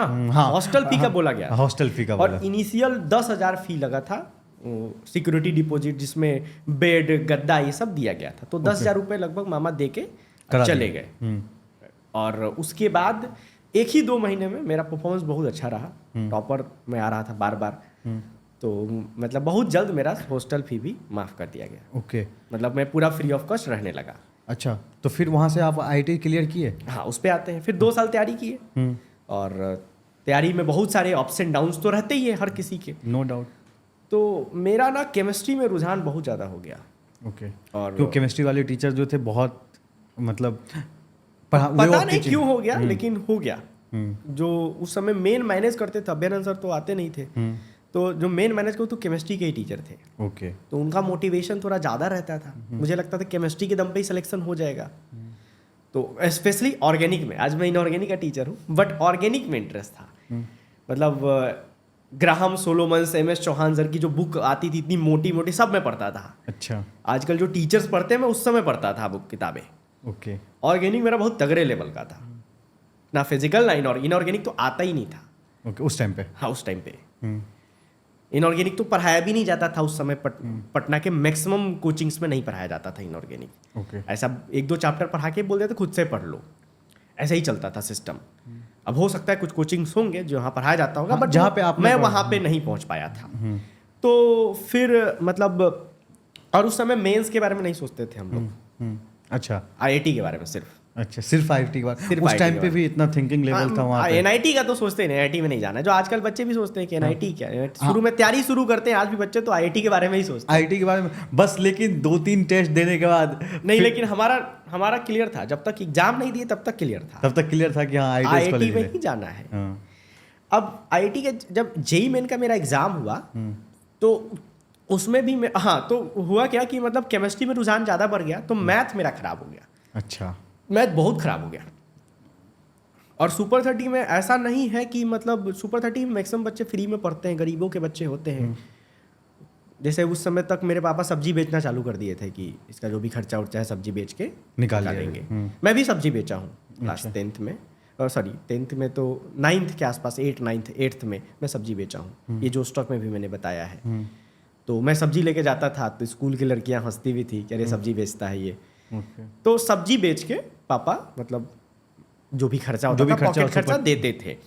लेकिन वहाँ पर सुपर 30 में जो बाकी बच्चे थे, कोई किसी के पापा सिलाई का काम करते, किसी का धोबी का काम करते थे, किसी की मम्मी किसी घर जाए काम करती थी, ऐसे ऐसे बच्चे थे। तो वहाँ पे ना ऐसा नहीं, वो टैलेंटेड बच्चे थे। हाँ, टैलेंटेड बच्चे थे, पूरे बिहार से चुन के आए हुए थे। माहौल बहुत अच्छा था। ऐसा नहीं था कि टीचर सब के सब बहुत तगड़े टीचर वहाँ पढ़ाने आते थे, ऐसा नहीं होता था। तगड़े टीचर आते भी तो समय कम रहता था उनके पास, वो रात में आते थे, 2 बजे रात को क्लास चलता था। अच्छा, सुपर 30 में? हाँ, तो उस चक्कर में कोई ना कोई एक सब्जेक्ट हर बच्चे का खराब हो जाता था, डाउन हो जाता था। ओके, बच्चा खुद से मेहनत करता था, तो मैंने खुद से मेहनत केमिस्ट्री पे किया। मेरा एक दोस्त था जो मेरा रूममेट था, वो मैथ पे किया, तो उसका मैथ अच्छा हो गया, केमिस्ट्री खराब हो गया, मेरा केमिस्ट्री अच्छा हो गया, मैथ खराब हो गया। अच्छा, तो फिर तो आप कॉम्बिनेशन हो जाता है, उसका मैथ अच्छा नहीं है, आपका केमिस्ट्री अच्छा है, तो आपको वो मैथ समझा देता, उनको केमिस्ट्री इतना नहीं हो पाता था। नहीं हो हम लोग का आपस में इंटरनल, आज मेरा बहुत अच्छा दोस्त है, बट उस समय कहीं ना कहीं थोड़ा कंपटीशन का भावना था। ओके। ऐसा नहीं होना चाहिए, एक रूम में रहते हेल्प करना चाहिए, बट हम लोग आपस में ही compete करने लग गए थे कि रैंक 1 रैंक 2 रैंक 1 रैंक 2 किसका आगे। तो उस चक्कर में शायद नहीं हो पाता हेल्प करते थे लेकिन खुल के नहीं करते थे। उतना नहीं कर पाते हाँ, दोनों एक दूसरे का हेल्प नहीं करते थे। मतलब अंदर बाहर बाहर बहुत दिखता था कि विकास और विजेंद्र बहुत क्लोज दोस्त थे, बट इंटरनली वो कंपटीशन भी था। और ऐसा होता भी है कि चाहे आपका कोई कितना भी अच्छा दोस्त हो, इंटरनली थोड़ा बहुत रहता है, कंपटीशन करता है। हाँ कंपटीशन रहता है। तो मेरा जेई मेन का एग्जाम हुआ, मेरे मार्क्स अच्छे आए, मुझे एनआईटी मिल रहा था, बट सपना तो आईआईटी का था। आईआईटी के पेपर मेरा पूरी तरह से खराब हो गया, अच्छा नंबर नहीं आया। अच्छा, सुपर 30 से। हाँ। फिर क्या सोचा सर फिर आपने? हुआ कि अब क्या होगा, फिर कुछ लोग बोला यहीं से ड्रॉप ले लो। यहाँ से ड्रॉप ले क्या करेंगे, इन चीज़ों से पढ़ ही चुके हैं, जो गलती कर चुके उसी को रिपीट करेंगे। मुझे ऐसा लगा, मुझे लगा वो चेंज करते हैं, कोटा जाते हैं। अच्छा, टीचरों ने सजेस्ट किया। अच्छा, उस टाइम पे कोटा हाँ मतलब पॉपुलेटेड था सर? बहुत बहुत फेमस था कोटा। अच्छा, कौन कौन कोटा में उस टाइम कौन तो कौन एग्जिस्ट मैं टीचरों ने सजेस्ट किया कोटा जाओ। तो कोटा जाने के लिए तो बहुत पैसा लगेगा। तो हमारे एक सर थे, उनका मतलब कोटा की कोचिंग थी वाइब्रेंट एकेडमी, वहाँ उसमें एक सर थे वीके जायसवाल सर, उनसे वो दोस्त थे उनके वो, तो उन्होंने कुछ फी वगैरह कम करवाया मेरा, और इस वजह से मैं कोटा गया। अच्छा। फिर वो भी जो पैसा उसमें जो लगने वाला था वो पापा किसी किसी लोग से लिए, गांव के शायद मुखिया जी भी 10,000 रुपया दिए थे। अच्छा, पढ़ने के लिए कोटा में आपको? और उनका पैसा भी 1-2 साल पहले मैं चुकाया। अच्छा, 2 साल पहले। हाँ। तो कोटा में क्या सर, कोटा में जब फर्स्ट बार पेपर दिए थे तो कैसा रहा था पेपर? तो कोटा गए, कोटा से पढ़ाई किए, बहुत सारे अप्स एंड डाउन्स रहे वहाँ भी, ड्रॉपर एज ए ड्रॉपर। फिर मेरा इस बार जेईई में और अच्छा नंबर आया। अच्छा। बट एडवांस के एग्जाम में मेरा परफॉर्मेंस अच्छा नहीं रहा फिर से। अच्छा। मतलब इतना रहा कि मुझे आईआईटी मिल रहा था। Okay. IIT BHU biotech, okay. Pharmaceutical, IIT Kharagpur का फार्मास्यूटिकल, और इस टाइप के जो लोअर ब्रांच से थे ये मुझे मिल रहे थे। पापा का सपना था कि आईआईटीएन बने। पापा तो वो मन्नत मांग के रखे थे कि गांव में एग्जाम करवाएंगे, अच्छा, जब बेटा आईआईटी में पहुंच जाएगा। नाउ मुझे अब यहाँ रियलिस्टिक डिसीजन लेना था कि पापा की सपने की वजह से एक ऐसा ब्रांच ले लेना है जिसमें स्कोप नहीं है, जिसमें स्ट्रगल ज़्यादा है, या खुद का बुद्धि यूज करके अच्छा ब्रांच लेना है जिसमें प्लेसमेंट हो, आगे प्लेसमेंट। हाँ। तो इसीलिए मैं कहता हूँ कि मतलब जरूरी नहीं कि हमेशा आप पेरेंट्स की बात माने। मतलब पेरेंट्स हमेशा आपका अच्छा सोचते हैं, बट अगर आपके पेरेंट्स के पास वो नॉलेज ही नहीं है, आप उनकी बात मान रहे हैं, तो आप तो गलत कर रहे हैं ना। तो मैंने अपने टीचरों की बात सुनी, मेरे टीचर्स ने बहुत हेल्प किया है मेरा through out the journey. Okay. वहाँ पे कोटा में जो शिक्षक आपको कोटा के, पटना के सारे टीचरों ने मेरा बहुत, जो अच्छे बच्चे होते हैं उनको टीचर से अच्छा दोस्ती हो जाता है। मतलब कोटा में भी मुझे रूम का दिक्कत हो गया था। मतलब मेरे रूम के ऊपर बच्चे कुछ पत्थर मारते थे कि मैं ज़्यादा पढ़ता था तो डिस्टर्ब करने के लिए। तो कोटा के एक सर थे, उन्होंने रूम्स तक में भी बहुत हेल्प किया था। ओके। बहुत हेल्प किया। क्या नाम था सर का? सर का नाम अभी ऑनलाइन दुनिया से बिल्कुल अलग है, एम सर नाम था उनका। ओके। उन्होंने अभी बहुत सर हेल्प किया। क्या पढ़ा रहे हैं? हाँ पढ़ा रहे हैं, लेकिन कहाँ पढ़ा रहे हैं मुझे पता नहीं, अभी मैं उतना टच में नहीं हूँ। ओके। तो फिर क्या सर, आप आईटी कॉलेज नहीं लिया? तो एनआईटी लिया? एनआईटी में चला गया मैं, एनआईटी हमीरपुर, सबसे लड़के पापा से लड़के कि नहीं अब कौन सा अच्छा ब्रांच लेना चाहिए। तो मैं electronics and communication engineering NIT Hamirpur में एडमिशन लिया। Okay sir. और उस साल हम लोग के साथ एक और दिक्कत आया था, 40% बोर्ड का भी मार्क्स ऐड होता था। अच्छा। तो उस वजह से बिहार बोर्ड में नंबर कम ही आता है। अभी ज़्यादा आने लगा, बट उस समय बहुत टॉपर के ही बहुत कम नंबर आते थे। तो उस चक्कर में रैंक गिर गई थी, तो टॉप एनआईटीज़ नहीं मिले। बट एनआईटी हमीरपुर भी ठीक ठाक कॉलेज था। मैंने रिसर्च किया, अपनी काउंसलिंग चॉइस फिलिंग मैंने खुद से की। मेरा आईटी गुवाहाटी वाला दोस्त आया, उसने काउंसलिंग में हेल्प की, और फिर मैं एनआईटी हमीरपुर पहुंच गया। अच्छा, कैसा कॉलेज का जर्नी कैसा? पहले एक चीज़ बहुत अच्छा बात आपने बोला सर, कि कोई बात होता है आपके पेरेंट्स जानते नहीं, वो आपके लिए भला सोचते हैं कि तुम ये कर लो। हाँ, वो आपके लिए अच्छा सोचते हैं, लेकिन वो नहीं जानते उस चीज़ को। तो वहाँ पर ये आपका फर्ज बनता है कि आप मम्मी पापा को समझाइए, हाँ, कन्वे करिए उनको चीज़ों, नॉलेज दीजिए, एजुकेट करिए, उनको बताइए कि पापा ये करने से मुझे ये हो जाएगा। हाँ। अब कई बार ना, कई सारी मैं स्टोरी शेयर करता हूँ, तो जो अमीर लोग हैं ना, उनको कई बार एक मैं बात बोलता हूँ कि अमीरों को ना अक्सर गरीबों की कहानियाँ झूठी लगती है। हाँ, जो उस लाइफ को एक चीज बता रहा हूँ कि जब मेरा करेगा? आईआईटी में सिलेक्शन हुआ, तो जो जोसा काउंसलिंग होती है उसमें 3-4 दिन का समय दिया था कॉलेज में रिपोर्ट करने के लिए। अच्छा, उस टाइम पे भी जोसा काउंसलिंग होती थी? हाँ, जोसा काउंसलिंग होती थी। तो अब कैसे जाएंगे हिमाचल, मैंने गूगल किया, अलग अलग रूट दिखा रहा है। उस समय इतना नॉलेज नहीं था, आईआरसीटी क्या होता है सब कुछ नहीं पता था, where is my train app कुछ नहीं हुआ करता था। ये तो अभी आए हैं। तो पता चला, फिर मेरे एक सीनियर थे सुपर 30 के, वो एनआईटी हमीरपुर, मैंने उनसे बात किया, तो बोले कि ऊना हिमाचल, ऊना जगह है, वहाँ की ट्रेन लो, आ जाओ, ऊना आओ। या अंबाला की ट्रेन लेके आ जाओ। तो अब ट्रेन में टिकट के लिए मतलब पैसा नहीं था कि एसी का टिकट कराएं, स्लीपर का टिकट कटाएं। फिर मैं मम्मी कहीं से टिकट का पैसा जुगाड़ के लाई, किसी से मांग के अगल बगल से, कि जाने के लिए हाँ, बेटा को पैसा देते हैं तो हाँ, जाएगा। स्लीपर में तो जाए कम से कम। तो फिर टिकट कैसे मिलेगा इतनी जल्दी? तो पता चला तत्काल टिकट होता है, उसके लिए जाके स्टेशन पे लाइन में लगना पड़ता है। सुबह तो मैं अपने एक दोस्त के साथ, जो मेरा बचपन का दोस्त है राजू, उसके साथ ट्रेन पकड़ के मरहौरा से छपरा आ गया। रात भर मैं जगा रहा लाइन में। रात से ही 2 बजे रात से ही लाइन लगने लग जाता है। लेकिन सुबह सुबह वो वहाँ के ब्रोकर आ जाते हैं और वो लाइन में आगे घुस जाते हैं और आप पीछे हट जाते हैं, टिकट नहीं मिला। तो अब क्या कर सकते हैं, टिकट नहीं मिला, अगले दिन जाना है। तो जनरल टिकट कटा के खड़े होके बाथरूम के गेट पे पूरा सामान रख के, और मैं और मेरे पापा रात में मतलब दोपहर के आसपास 5 बजे के आसपास अंबाला पहुंचे। अच्छा, अंबाला का। और वहाँ से ट्रेन लेके नंगल डैम पहुंचे। जो नंगल डैम स्टेशन है, नंगल डैम आप लोग सुने होंगे, जो भाखड़ा नंगल परियोजना है, वही वह जगह है वहाँ पे रात भर प्लेटफॉर्म पे सोए। पापा बोले कि पहाड़ी इलाका है, अभी बस पकड़ के उधर नहीं जाएंगे, लेट से जाएंगे थोड़ा। कैश पैसा भी था, जमा करना था ना कॉलेज का फी। अच्छा, तभी तो एडमिशन होगा। हॉस्टल फी देना था ना? नहीं, कॉलेज का फी, एनआईटी का फी जो होता है 45,000 रुपये। अच्छा, 45,000 फी होता है। हाँ। गवर्नमेंट कॉलेज में तो फ्री रहता है ना सर? आते हैं उस पे। अच्छा, हाँ। तो उस समय 45,000 रुपये लगता था, फ्री नहीं था। हॉस्टल फी 25,000 20,000 अलग लगता था। 20 या कम होगा हॉस्टल फी, मुझे याद नहीं, 15,000 होगा। लास्ट तक 25,000 हो गया था एनआईटी हमीरपुर का। तो ये सब पैसा कैश में ही रखे थे पापा, तो डर रहे थे। तो हम लोग प्लेटफॉर्म पे ही गमछी बिछा के सो गए, गमछा जो होता है। ओके। और सुबह का बस पकड़ के पहाड़ के रास्ते हुए हमीरपुर पहुंचे। मजा आ रहा था उस टाइम? मैं सो गया था उस समय। अच्छा। पहाड़ में नहीं देख पाया था क्योंकि प्लेटफॉर्म पे उतना नींद नहीं आया था रात में। और फिर डर कॉलेज भी का था। फर्स्ट एक्सपीरियंस कैसा रहा? तो कॉलेज में घुसते ही एक चीज़ देख के दिल खुश हो गया। कैसे? कॉलेज के आगे लिखा हुआ था SBI welcomes you for loan, education loan. Okay, SBI। मतलब आप अच्छे कॉलेज पहुंच जाते हैं तो बैंक आपको लोन के लिए स्वागत करते हैं आपका। ओके। नहीं तो कॉलेज की पैसा कहाँ से आता? हाँ, कॉलेज का पैसा कहाँ से मैनेज करते हैं? तो मैंने बहुत जल्द एडमिशन लेने के बाद लोन ले लिया। ओके। और लोन लेकर मैंने पूरी पढ़ाई की। और मैं यहाँ पर ये बोलूँगा कि अगर आपके पास पैसा है भी ना, तब भी आपको एजुकेशन लोन लेना चाहिए। क्यों सर? क्योंकि अगर आप एजुकेशन लोन लेते हैं ना, तो उसका जो एक तो इंटरेस्ट बहुत ज़्यादा नहीं होता है, 9% के आसपास इंटरेस्ट लगता है। बट उसका जो इंटरेस्ट आप रीपे करते हैं ना, उस पर आप टैक्स एग्जेम्पशन है। जब आप जॉब करने लग जाओगे, जैसे अभी तक भी मैंने अपना लोन नहीं चुकाया है। अच्छा, अभी तक? हाँ, क्यों नहीं चुकाया है यहाँ पर, मतलब बहुत लोगों को नॉलेज मिलेगा कि, तो मतलब ऑब्वियसली हम फिजिक्स वाला के टीचर 30% के स्लैब में तो आते ही हैं सब लोग। इतनी सैलरी तो दे देते हैं अलग सर। तो आपका सर सैलरी 30% एग्जेम्पशन हो जाता है। तो 9 में से 30% लगभग 6% के आसपास आपका लोन पड़ जाता है। तो इतना सस्ता लोन है, आपके पास अगर पैसा है भी तो उसको आप कहीं और इन्वेस्ट कर देते हैं तो 8-9% तो मिनिमम मिलेगा। अगर आप म्यूचुअल फंड में जाते हैं तो और ज़्यादा मिलेगा। और ज़्यादा मिलेगा।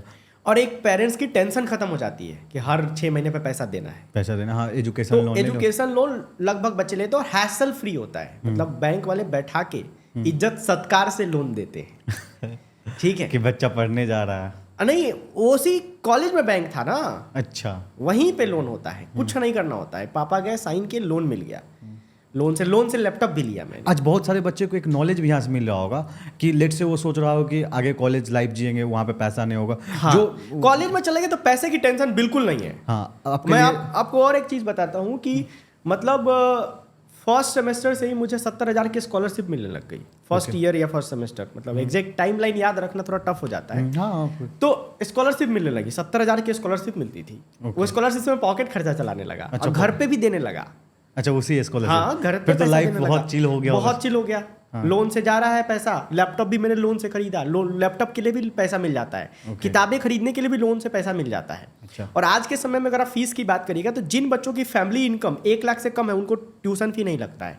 जो एक्स्ट्रा फी है जो आप पूछ रहे थे, 10,000 लगता है। अच्छा। वही सिर्फ देना होता है पर सेमेस्टर 10,000 अप्रॉक्स, किसी का 15,000, किसी का 7,000, अलग अलग होता है। और हॉस्टल फी देना होता है, ट्यूशन फी नहीं लगता है। जिसकी फैमिली इनकम 1 से 5 के बीच में है, उसको आई थिंक 35-40 हज़ार देना होता है, और 5 से ज़्यादा है तब ज़्यादा देना होता है, 70-80 हज़ार देना होता है। और ये IIT NIT दोनों में लागू है, IIIT में शायद लागू नहीं, IIIT का फीस ज़्यादा है।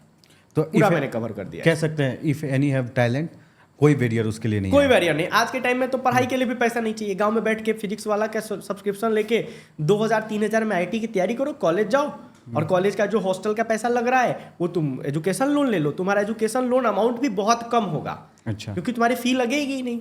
अगर तुम गरीब हो तो फी लगेगा ही नहीं। दूसरा, कोई भी बच्चा है अगर वो फर्स्ट ईयर से ही चाहे तो NIT का टैग लगने के बाद, IIT का टैग लगने के बाद उसको आराम से होम ट्यूशन मिल जाता है। Okay. 1 घंटे का होम ट्यूशन। मेरी टीचिंग करियर होम ट्यूशन से ही शुरू हुआ था। अच्छा, आप पहली बार होम ट्यूशन पढ़ाना शुरू हाँ, किया? होम ट्यूशन एक डॉक्टर के बेटे को पढ़ाते थे हम। उस पे आएंगे सर, पहले एक क्वेश्चन मिले। कॉलेज लाइफ कैसा रहा? चिल किए थे पूरा सर? अच्छा, ठीक है। मतलब कॉलेज लाइफ को मैं थोड़ा जंप करना चाह रहा था, बट अब चाह रहे हैं तो उस पर भी आते हैं। हाँ। तो हुआ क्या कि मतलब फिर मेरा लोन वगैरह हो गया तो मैं चिल हो गया।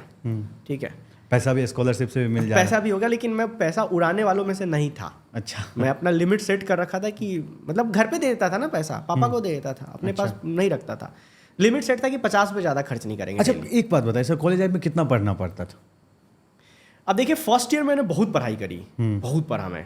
लाइब्रेरी में घुस के दिवाली के दिन भी पढ़ रहे हैं, घर नहीं गए हैं तो, ठीक है, होली के दिन भी पढ़ रहे हैं। बहुत पढ़ाई की मैंने फर्स्ट सेमेस्टर में।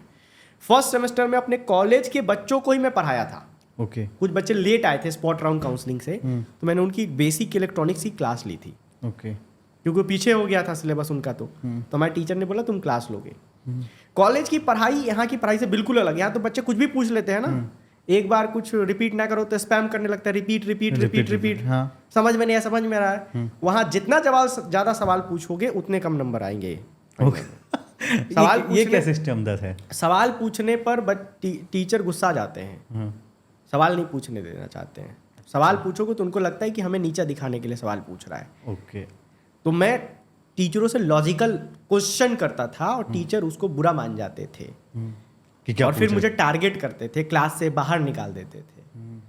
तो धीरे धीरे आई रियलाइज, एक तो ब्रांच जो इलेक्ट्रॉनिक्स है उसका प्लेसमेंट इलेक्ट्रॉनिक्स में नहीं होता है, उसका प्लेसमेंट कंप्यूटर साइंस में होता है। तो आफ्टर 1 ईयर आई रियलाइज्ड कि इलेक्ट्रॉनिक्स पढ़ के प्लेसमेंट तो नहीं होने वाला है। ओके। और हम वैसे बच्चों में से थे कि इलेक्ट्रॉनिक्स ये लिए थे ये सोच के कि हम कुछ बनाएंगे, कुछ डेवलप करेंगे। और वहाँ लैब में जाके हम लैब वाले से बोल रहे हैं कि एक टीवी बनाना ही सिखा दो यार। तो वो भी नहीं सिखाया जा रहा है। बच्चे इसी में खुश है, एलईडी जल गया। मतलब इलेक्ट्रॉनिक्स के गैजेट्स कैसे बनाने, इलेक्ट्रॉनिक्स के सामान, बेसिक रोबोट कैसे बनाना, ये सिखाया ही नहीं जा रहा है। अच्छा। चिप डिजाइनिंग सिखाई जा रही है, जो चिप डिजाइनिंग की लैब ही नहीं है हमारे पास। वैसे माइक्रो कंट्रोलर पढ़ाए जा रहे हैं जो अभी यूजलेस हो चुके हैं। तो फिर मतलब मॉडर्न चीजें नहीं पढ़ाई जा रही थी। धीरे धीरे मेरा इंटरेस्ट लूज हो गया। एक वैसा बच्चा जो इतना इलेक्ट्रॉनिक्स में इंटरेस्ट लेता, क्लास के बच्चों को पढ़ा रहा था, मैं इलेक्ट्रॉनिक्स पढ़ना छोड़ दिया। अच्छा, कॉलेज लाइफ मैं सेकेंड ईयर से कॉपी लेके नहीं जाता था क्लास में, फिर कॉपी नहीं ले जाता था, कॉपी कलम लेके नोट्स नहीं बनाता था। लास्ट के एग्जाम के कुछ दिन पहले किसी का नोट्स जेरोक्स कराते थे, PDF बनाते थे और पूरी रात में सब पढ़ जाते थे। ओके। 80 पेज रात भर में रट जाते थे। 9 बजे के पेपर के लिए 8 बजे तक पढ़ते थे। सेमेस्टर किसी भी तरह निकाल लेना। हाँ, अच्छा नंबर से निकालते थे। एक रात पढ़ के भी 8 पॉइंटर ले आते थे। अच्छा, तो ऐसे चला 4 साल सर? ऐसे 4 साल चला। तो कॉलेज लाइफ में सर दोस्त बनाए थे सर? हाँ, फ्रेंड्स तो बहुत थे। NIT हमीरपुर ना, मतलब अगर आप, मैं समझ रहा हूँ आप क्या पूछना चाहते हैं। दोस्त तो कोई नहीं पूछना चाहता है ना। दोनों सर पूछ। देखिए, NIT हमीरपुर में फर्स्ट ईयर से ही जाने के बाद ना कल्चर वहाँ थोड़ा अलग था। मतलब जिसकी गर्लफ्रेंड नहीं वो लूजर माना जाता था। ओके। अब मेरा रूममेट, ठीक है, और हम मिलके दिन रात, मतलब वो लेके आएगा कोई फोटो दिखाएगा, देखना ये फोटो, ये लड़की है। नहीं, मुझे नहीं, मैं शुरू में क्योंकि मैं तो कहाँ सोचूंगा, ये सब के बारे में बिल्कुल नहीं सोचता था मैं। तो इतना ज़्यादा चर्चा होने लगा कि खुद को बुरा लगने लगा कि गर्लफ्रेंड होनी चाहिए। ओके, फिर बनाया सर? तो हमारे कॉलेज में फेस्ट होता है जिसको बोलते हैं हिल फेयर। हाँ। तो हिल फेयर में पहली बार फर्स्ट ईयर बाहर निकलता है रात में, और उसी में लड़कियां दिखती हैं। अच्छा। तो लोग प्रपोज करते हैं। अच्छा, ये ऐसा नियम है? हाँ, ऐसा नियम है। रोज खरीदते हैं और रोज महंगे मिलते हैं। एक रोज 500-500 का मिलता है, क्योंकि वहीं से खरीदना है, तभी उसकी मतलब वैल्यू समझता है। समझता है। बाहर से खरीद के आप नहीं ला सकते। फर्स्ट ईयर वालों को बाहर निकलने भी नहीं दिया जाता है। ओके।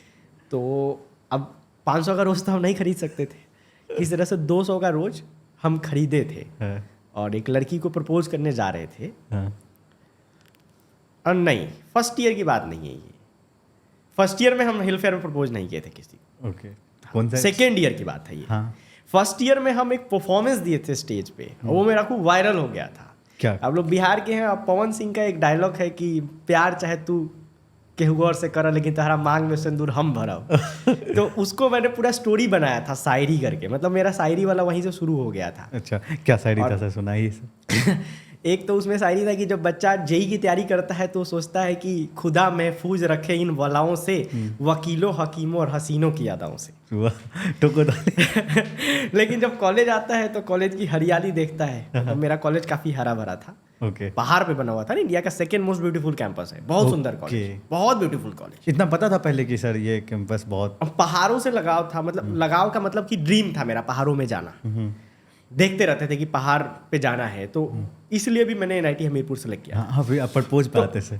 हाँ, तो फिर उसी में मतलब ये पूरा जो शायरी हुआ, उसमें एक लाइन था कि मतलब पूरा स्टोरी बना दिया कि लड़का फर्स्ट ईयर में आया, फिर लड़की से प्यार हुआ, प्यार के चक्कर में फेल हो गया, सप्ली लग गई, फिर प्लेसमेंट नहीं मिला, लड़की किसी और के साथ चली गई। अच्छा, कौन बनाया? आप बनाए थे? हाँ, बनाए थे पूरा शायरी में ही ये, और ये पूरा परफॉर्म किए। और उसमें सनी देओल का डायलॉग भी ऐड कर दिए थे कि काजल तुम सिर्फ मेरी हो, काट डालूंगा सबको, सबसे पहले उसको काटूंगा जिसका प्लेसमेंट हुआ है। और पूरा मतलब मैंने वो चैनल ही डिलीट कर दिया, क्योंकि जितना डार्क आजकल लोग कोशिश कर रहे हैं, वो डार्केस्ट था। मैं नहीं चाहता था कि मेरे बच्चे जो मेरे से पढ़ते हैं वो सब देखें। तो मैंने चैनल ही डिलीट कर दिया। ठीक है, तो ये सबसे बहुत मेरा नाम हो गया कॉलेज में परफॉर्मेंस से। मतलब उस दिन समझिए कि 500,000 लोगों ने बोला होगा बहुत अच्छा, बहुत अच्छा। हाँ, विजेंद्र ने बहुत अच्छा किया कॉलेज में। हाँ, सीनियर जूनियर सब, लड़के लड़की सब कॉलेज में फेमस सा हो गया। लेकिन दिखने में अच्छा नहीं था उस समय, मतलब पतला सा लड़का, एकदम 44 किलो का वेट, ठीक है, कपड़े भी अच्छे नहीं पहनता था, फैशन सेंस कुछ पता नहीं था, कहाँ कोई लड़की इंप्रेस होगी, सिर्फ शायरी बोल देने से थोड़ी ना हो जाएगी। ठीक है, फिर हम लोग का जो टेक फेस्ट होता है, एक तो कल्चरल फेस्ट हो गया, उसमें उस समय तक मतलब धीरे धीरे लड़कियों को जानने लगा। एक लड़की पसंद आई, उसको प्रपोज किए हम। कहाँ प्रपोज किया? कैंपस में? हाँ, सभी के बीच में, मतलब अच्छा, टेक फेस्ट हो रहा है, बहुत लोग हैं उनके बीच में। उस लड़की का पहले से बॉयफ्रेंड था। अच्छा, पहले से था, उसने बता दी? मना कर दिया, मैंने कहा बेइज्जती हो जाएगी, रोज तो रख लो। ले जाके फेंक देना। पहले से बातचीत एक आध बार ही हुआ था, रिजेक्ट हो गया। ठीक है, फिर तो मुंह बन गया होगा सर, क्या रिएक्शन क्या था?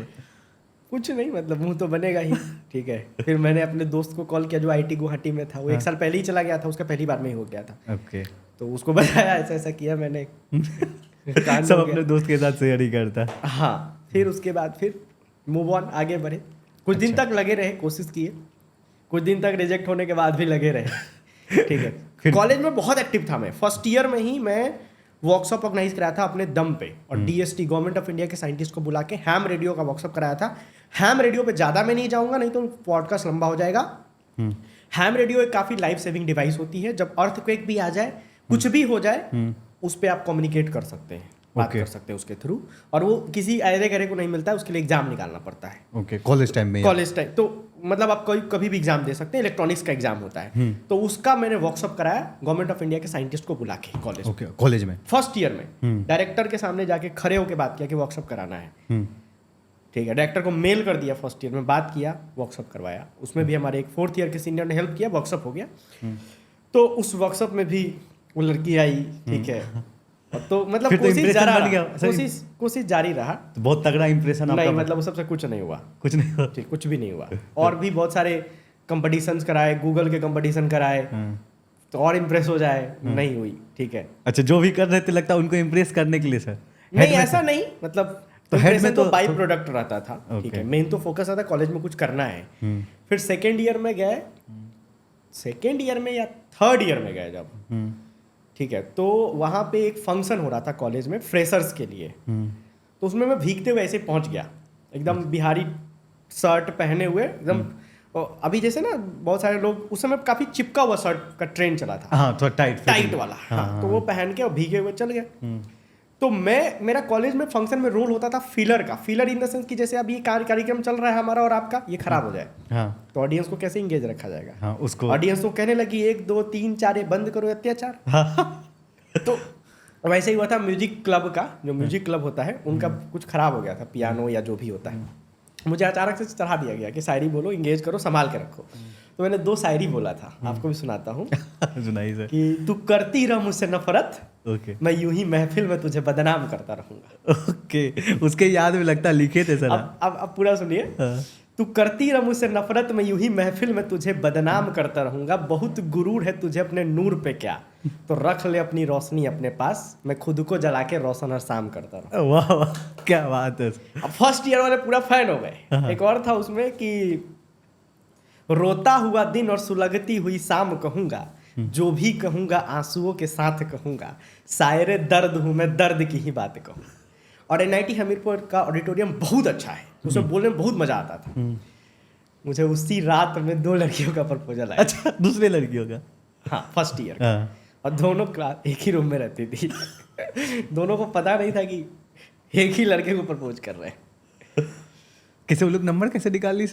सीनियर्स का नंबर रहता है, फेसबुक पे आया था, नंबर पे नहीं आया था। अच्छा, फेसबुक का जमाना था, इंस्टाग्राम और मैसेंजर पे आया था। तो फिर सर कॉलेज लाइफ ऐसे बीती तो सर? फिर मैंने एक को एक्सेप्ट किया। अच्छा, एक्सेप्ट कर लिया। और वो वहाँ पे मैं मतलब चूंकि मैं तो कच्चा खिलाड़ी था। अच्छा, लड़की पक्की खिलाड़ी थी। अच्छा। हाँ, तो कुछ ही दिन में 10-15 दिन में ही मुझे डाउट होने लगा कुछ तो गड़बड़ है। ओके। तो मैंने इथिकल हैकिंग सीखा। अच्छा, इथिकल आईडी हैक करने के लिए। और ये बहुत सारे ऑडियंस भी सीख सकते हैं। आजकल बहुत लोग देखते हैं फेसबुक पे डाल देते हैं कि मेरा आईडी हैक हो गया है। हाँ। तो इससे कैसे बच सकते हैं?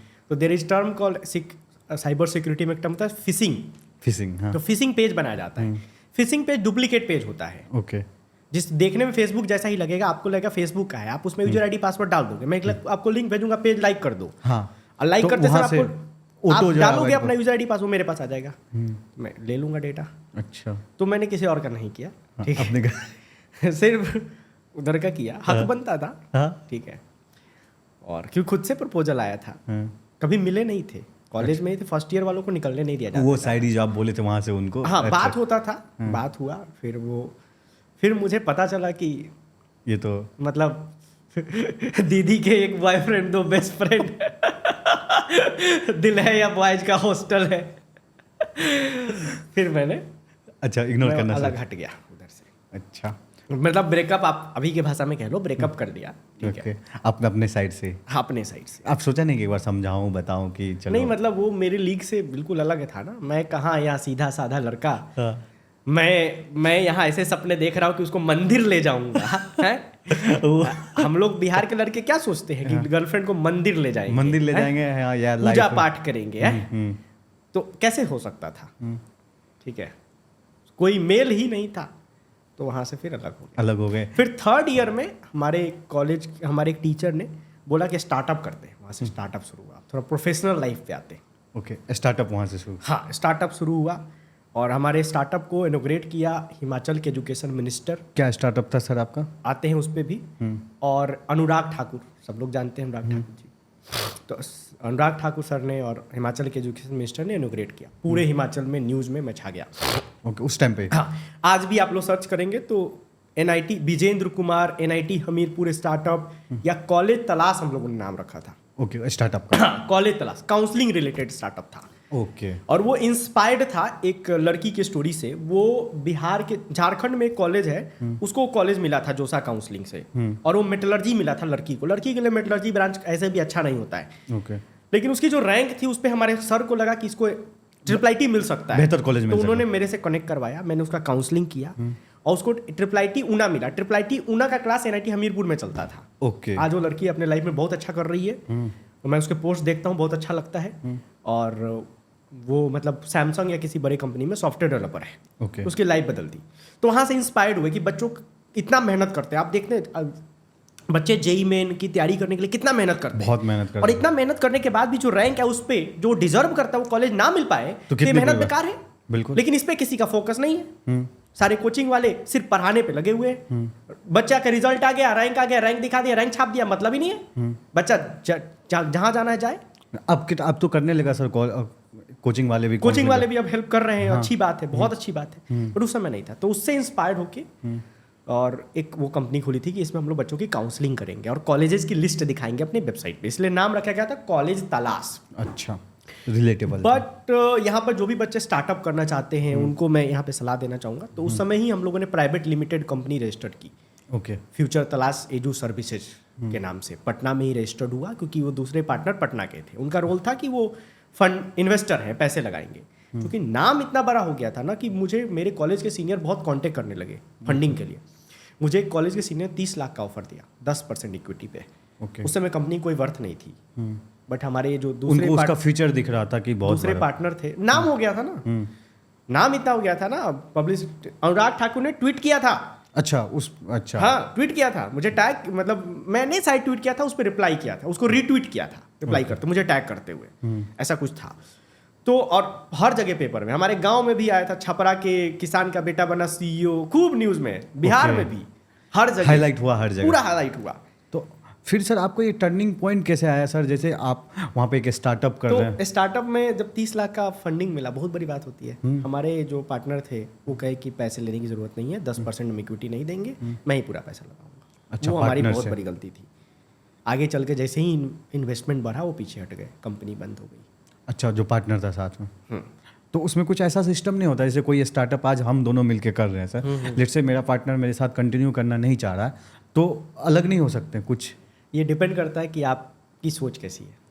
अच्छा, दोनों का उनका ये mutual- था कि ये कंपनी बंद होगी, अच्छा, इसका नाम नहीं रहना चाहिए, ये नाम रहेगा कल को बड़ा हो जाएगा तो मुझे बुरा लगेगा।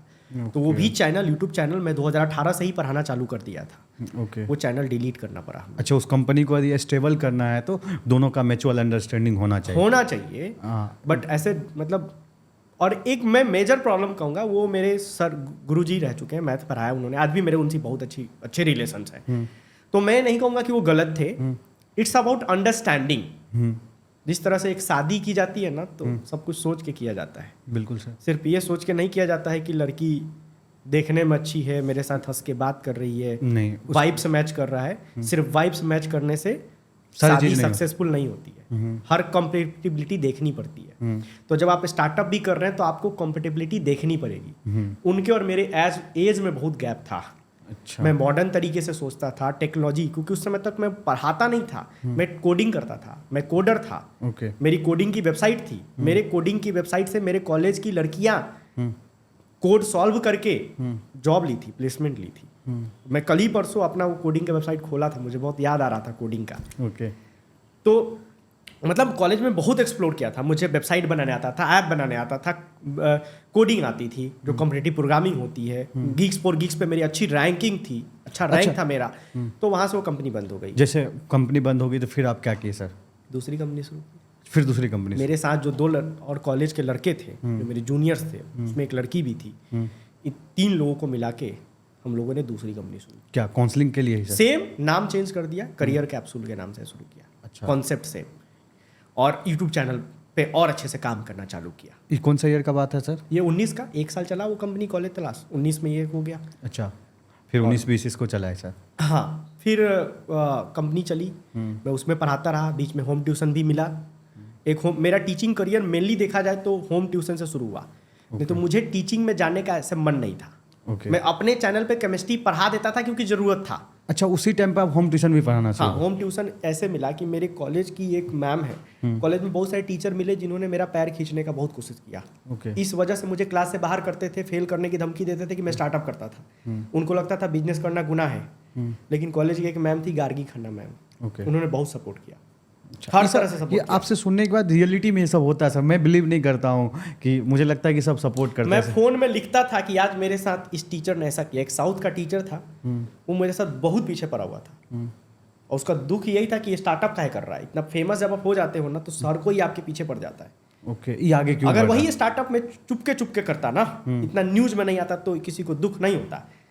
लेकिन न्यूज वगैरह में आ गया, अनुराग ठाकुर ने इनोग्रेट कर दिया, ट्वीट कर दिया, बहुत बड़ी बात हो गई, लोगों को चुभने लगा। मैं कई टीचर मुझे ये बोलते थे कि तुम पहले खुद का करियर बना लो, फिर दूसरे करियर काउंसलिंग करना। है? ओके, क्लास में कहते ताना थे, देने लगा। ताना देते थे। लेकिन शी वाज द वन जिन्होंने मेरा पूरा हेल्प किया, हर तरह से हेल्प किया। अच्छा। तो मैंने उनकी बेटी को पढ़ाया। उनकी बेटी को मेरा पढ़ाना अच्छा लगा, वो हेल्प कर रही थी तो मैंने भी पढ़ाया केमिस्ट्री। तो उनकी ही फ्रेंड कोई डॉक्टर थे, उनके बेटे को पढ़ाने का होम ट्यूशन का मेरे पास ऑफर आ गया। और अच्छा पैसा मिलता था उस समय, 24,000 रुपये मिलते थे। ओके। तो मतलब टीचिंग में आने का पहले से कोई मन नहीं था। मतलब यूट्यूब पे पढ़ा देते थे, लेकिन ये नहीं था कि टीचर बनना है। बट उस बच्चे को जब पढ़ाने लगे ना तो मजा आने लगा, क्योंकि वो बच्चा पढ़ना ही नहीं चाहता था, वो यूट्यूबर बनना चाहता था आपकी तरह। आज वो डॉक्टर है। अच्छा, आज डॉक्टर। तो उस टाइम में था यूट्यूब का इतना वो पॉपुलैरिटी सर? इतना नहीं था, लेकिन उसको बनना था। वो रूम में लगा के रखा था। अच्छा। हाँ, और उसके मम्मी पापा बोले थे कि उसको डॉक्टर बनाना है, तो इतना बड़ा हॉस्पिटल चलाएगा कौन? ओके। घर में सब डॉक्टर थे। हाँ, सब डॉक्टर। और कार से लेने आते थे, कार से छोड़ते थे, बहुत रिस्पेक्ट मिलता था। ओके। फिर इसको पढ़ाने लगे सर आप? उसको पढ़ाने लगे, पैसा अच्छा नहीं। फिर कोरोना आ गया। अच्छा। लॉकडाउन आ गया। उसके साथ साथ मैं होम ट्यूशन के साथ साथ, चूंकि पढ़ाने मजा नहीं लगा, तो हिमाचल की कुछ कोचिंग में भी पढ़ाए। ओके। तो वो स्टार्टअप जो था आपका सर? स्टार्टअप भी साथ साथ चल रहा था। स्टार्टअप कब? अभी स्टार्टअप चल रहा है अभी आपका सर? आते हैं उस पर। हाँ। फिर कोरोना आ गया। कोरोना में हम लोग पटना आ गए। कोरोना के पहले ही पटना में कुछ सेटअप कर दिया कि यहाँ से टीचर्स रखेंगे, यहाँ कांटेक्ट था मेरा, पढ़वाएंगे। और कोरोना में सारे टीचर खाली हो गए। तो मेरे चैनल पे सुबह 9 बजे से लेकर रात के 2 बजे तक क्लास चलने लगा। बहुत अच्छा ग्रोथ होने लगा। अच्छा। वो वो जो कॉलेज के टाइम करियर कैप्सूल जो चैनल करियर था। कैप्सूल करके। और काउंसलिंग भी किए, पैसे भी कमाए। पटना में रेंट देना पड़ता था। ये सब रेंट उस समय तक हम दिए नहीं थे। किस एरिया में थे पटना में सर? पटना में एक ऑफिस हमारा था बेली रोड में, और एक ऑफिस बोरिंग रोड में था, एसके पुरी पार्क के सामने। ओके। 2 ऑफिस था। प्राइम लोकेशन था सर। अच्छा खासा रेंट जाता है। तो जो भी पैसा आया और रेंट के बकाये में निकल गया। ठीक है, टीचरों को कुछ दिया गया। और उसी समय मैं घर गया। ओके। मैं जॉब में कैसा वो बताता हूँ। गांव गया और मैं रात को सो रहा था, ये बात जो स्टॉक में बताया था मैं। और हम लोग का घर खपरेल का घर था। हाँ। और सो रहा था ना, तो अचानक से सर पे पानी गिरने लगा। अच्छा। रात को मैं पूछा, ये कहाँ से पानी कहाँ से गिर रहा है? गांव में बहुत फनी बात है, बिल्ली ऊपर घूमते रहती है। तो पहले तो ये डाउट हुआ कि बिल्ली का कांड है। हाँ। फिर मम्मी बोली बारिश हो रहा है। बारिश हो रहा है, हमारे पलंग पे पानी चू रहा है। हाँ। तो मम्मी क्या की कि रूम में ही ऐसे पॉलीथीन लगा दी कि पानी चूए नीचे गिर जाए, सर पे ना गिरे। तो हमारा घर कुछ ऐसा था कि जैसे ये पूरा रूम है, तो चारों तरफ 6-7 रूम थे। और उतने जगह में ही कम से कम 20 बच्चे रहते थे। सब लोग में 40-50 लोग रहते थे, बहुत लोग रहते थे।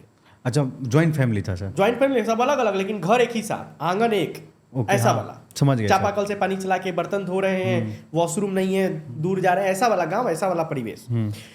तो अब मैं सब सुबह उठा, क्योंकि पानी चू गया, मम्मी सुला दी। तो देखा कि पूरा मम्मी पानी फेंक रही है, और हमारा चूल्हा था मिट्टी का, उसमें पानी घुसा हुआ है। ओके। तो मेरा ये देख के तो मतलब अंदर से मैं पूरा टूट गया, रोने लगा कि मम्मी ये क्या हो रहा है, तुम लोग बताते क्यों नहीं? मैं घर जाता ही नहीं था। अच्छा। अगर तुम लोग इतने कठिनाई में रह रहे हो, मैं कॉलेज से पास आउट हो चुका हूँ, तो मैं तुम्हें पैसे क्यों नहीं दे रहा हूँ? मैं क्यों स्टार्टअप में लगा हुआ हूँ? मैं बोले कोई बात नहीं, कोई बात नहीं, कोई दिक्कत नहीं है, अभी हम पानी तुरंत बाहर कर देंगे, खाना बन जाएगा, आप चले जाना थोड़ी देर में। नहीं, मैं तो चला जाऊंगा, लेकिन तुम लोग तो यही डेली झेल रहे हो ना। तो उस घटना ने मुझे अंदर से झकझोर दिया। मुझे लगा कि ये स्टार्टअप में जो पैसा आ रहा है वो मेरा तो पैसा है नहीं, वो तो खर्च हो जा रहा है। जो पैसा आ भी रहा है उसको एक्सपेंड करने में लगा रहे हैं। हाँ, फिर दूसरा ऑफिस ले लिए। कोई पूछेगा ना इतना पैसा है वो कहाँ गया, तो दूसरा ऑफिस लिए, पाटलिपुत्रा में महंगा ऑफिस लिए, क्यूबिकल्स बनाने का सोचे, स्टाफ हायर करने का सोचे, स्मार्ट बोर्ड लगाने का सोचे। पैसा धीरे धीरे धीरे धीरे खत्म। जो साथ वाले पार्टनर्स थे वो भी आ गए पटना, जो जूनियर्स थे उनका भी कॉलेज कंप्लीट हो गया। वो भी कई बार बोलते रहते थे मैं जॉब ले लूंगा, तो मैं सोचता मैं अकेले पड़ जाऊंगा। तो मेन प्रॉब्लम वही था कि मैं घर पे पैसा नहीं दे पाता था। अच्छा, फिर इस वजह से आप स्टार्टअप को बंद किए? तो फिर उसी समय, मतलब कई बार आप परेशान रहते हो तो कहीं ना कहीं से भगवान खुद भेज देता है।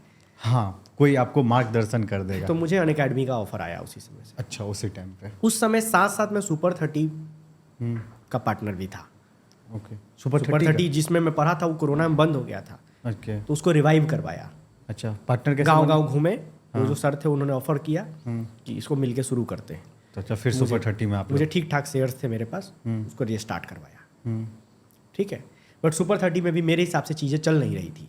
अच्छा। मेरा विजन अलग था कि यहाँ कौन सा ईयर का बात है सर ये? जब मैं अनअकैडमी ज्वाइन किया था, मतलब जब मेरा कॉलेज कंप्लीट हुआ उसके बाद जब पटना आया उसी समय की बात है, कोरोना के जस्ट बाद की बात है। ओके। ठीक है, तो मैं वहाँ पे फिर मेरे हिसाब से चीज़ें नहीं चल रही थी, बच्चे सेटिस्फाई नहीं थे, बच्चे दूर दूर से आए थे, एमपी से आए थे बच्चे, पढ़ने के लिए सुपर कानपुर से आए थे, ऑनलाइन करियर कैप्सूल से ही प्रचार किया था। अच्छा, बहुत career दूर दूर से बच्चे आए थे, एडमिशन अच्छा हुआ था, बच्चे सेटिस्फाई नहीं थे, बच्चे भाग रहे थे।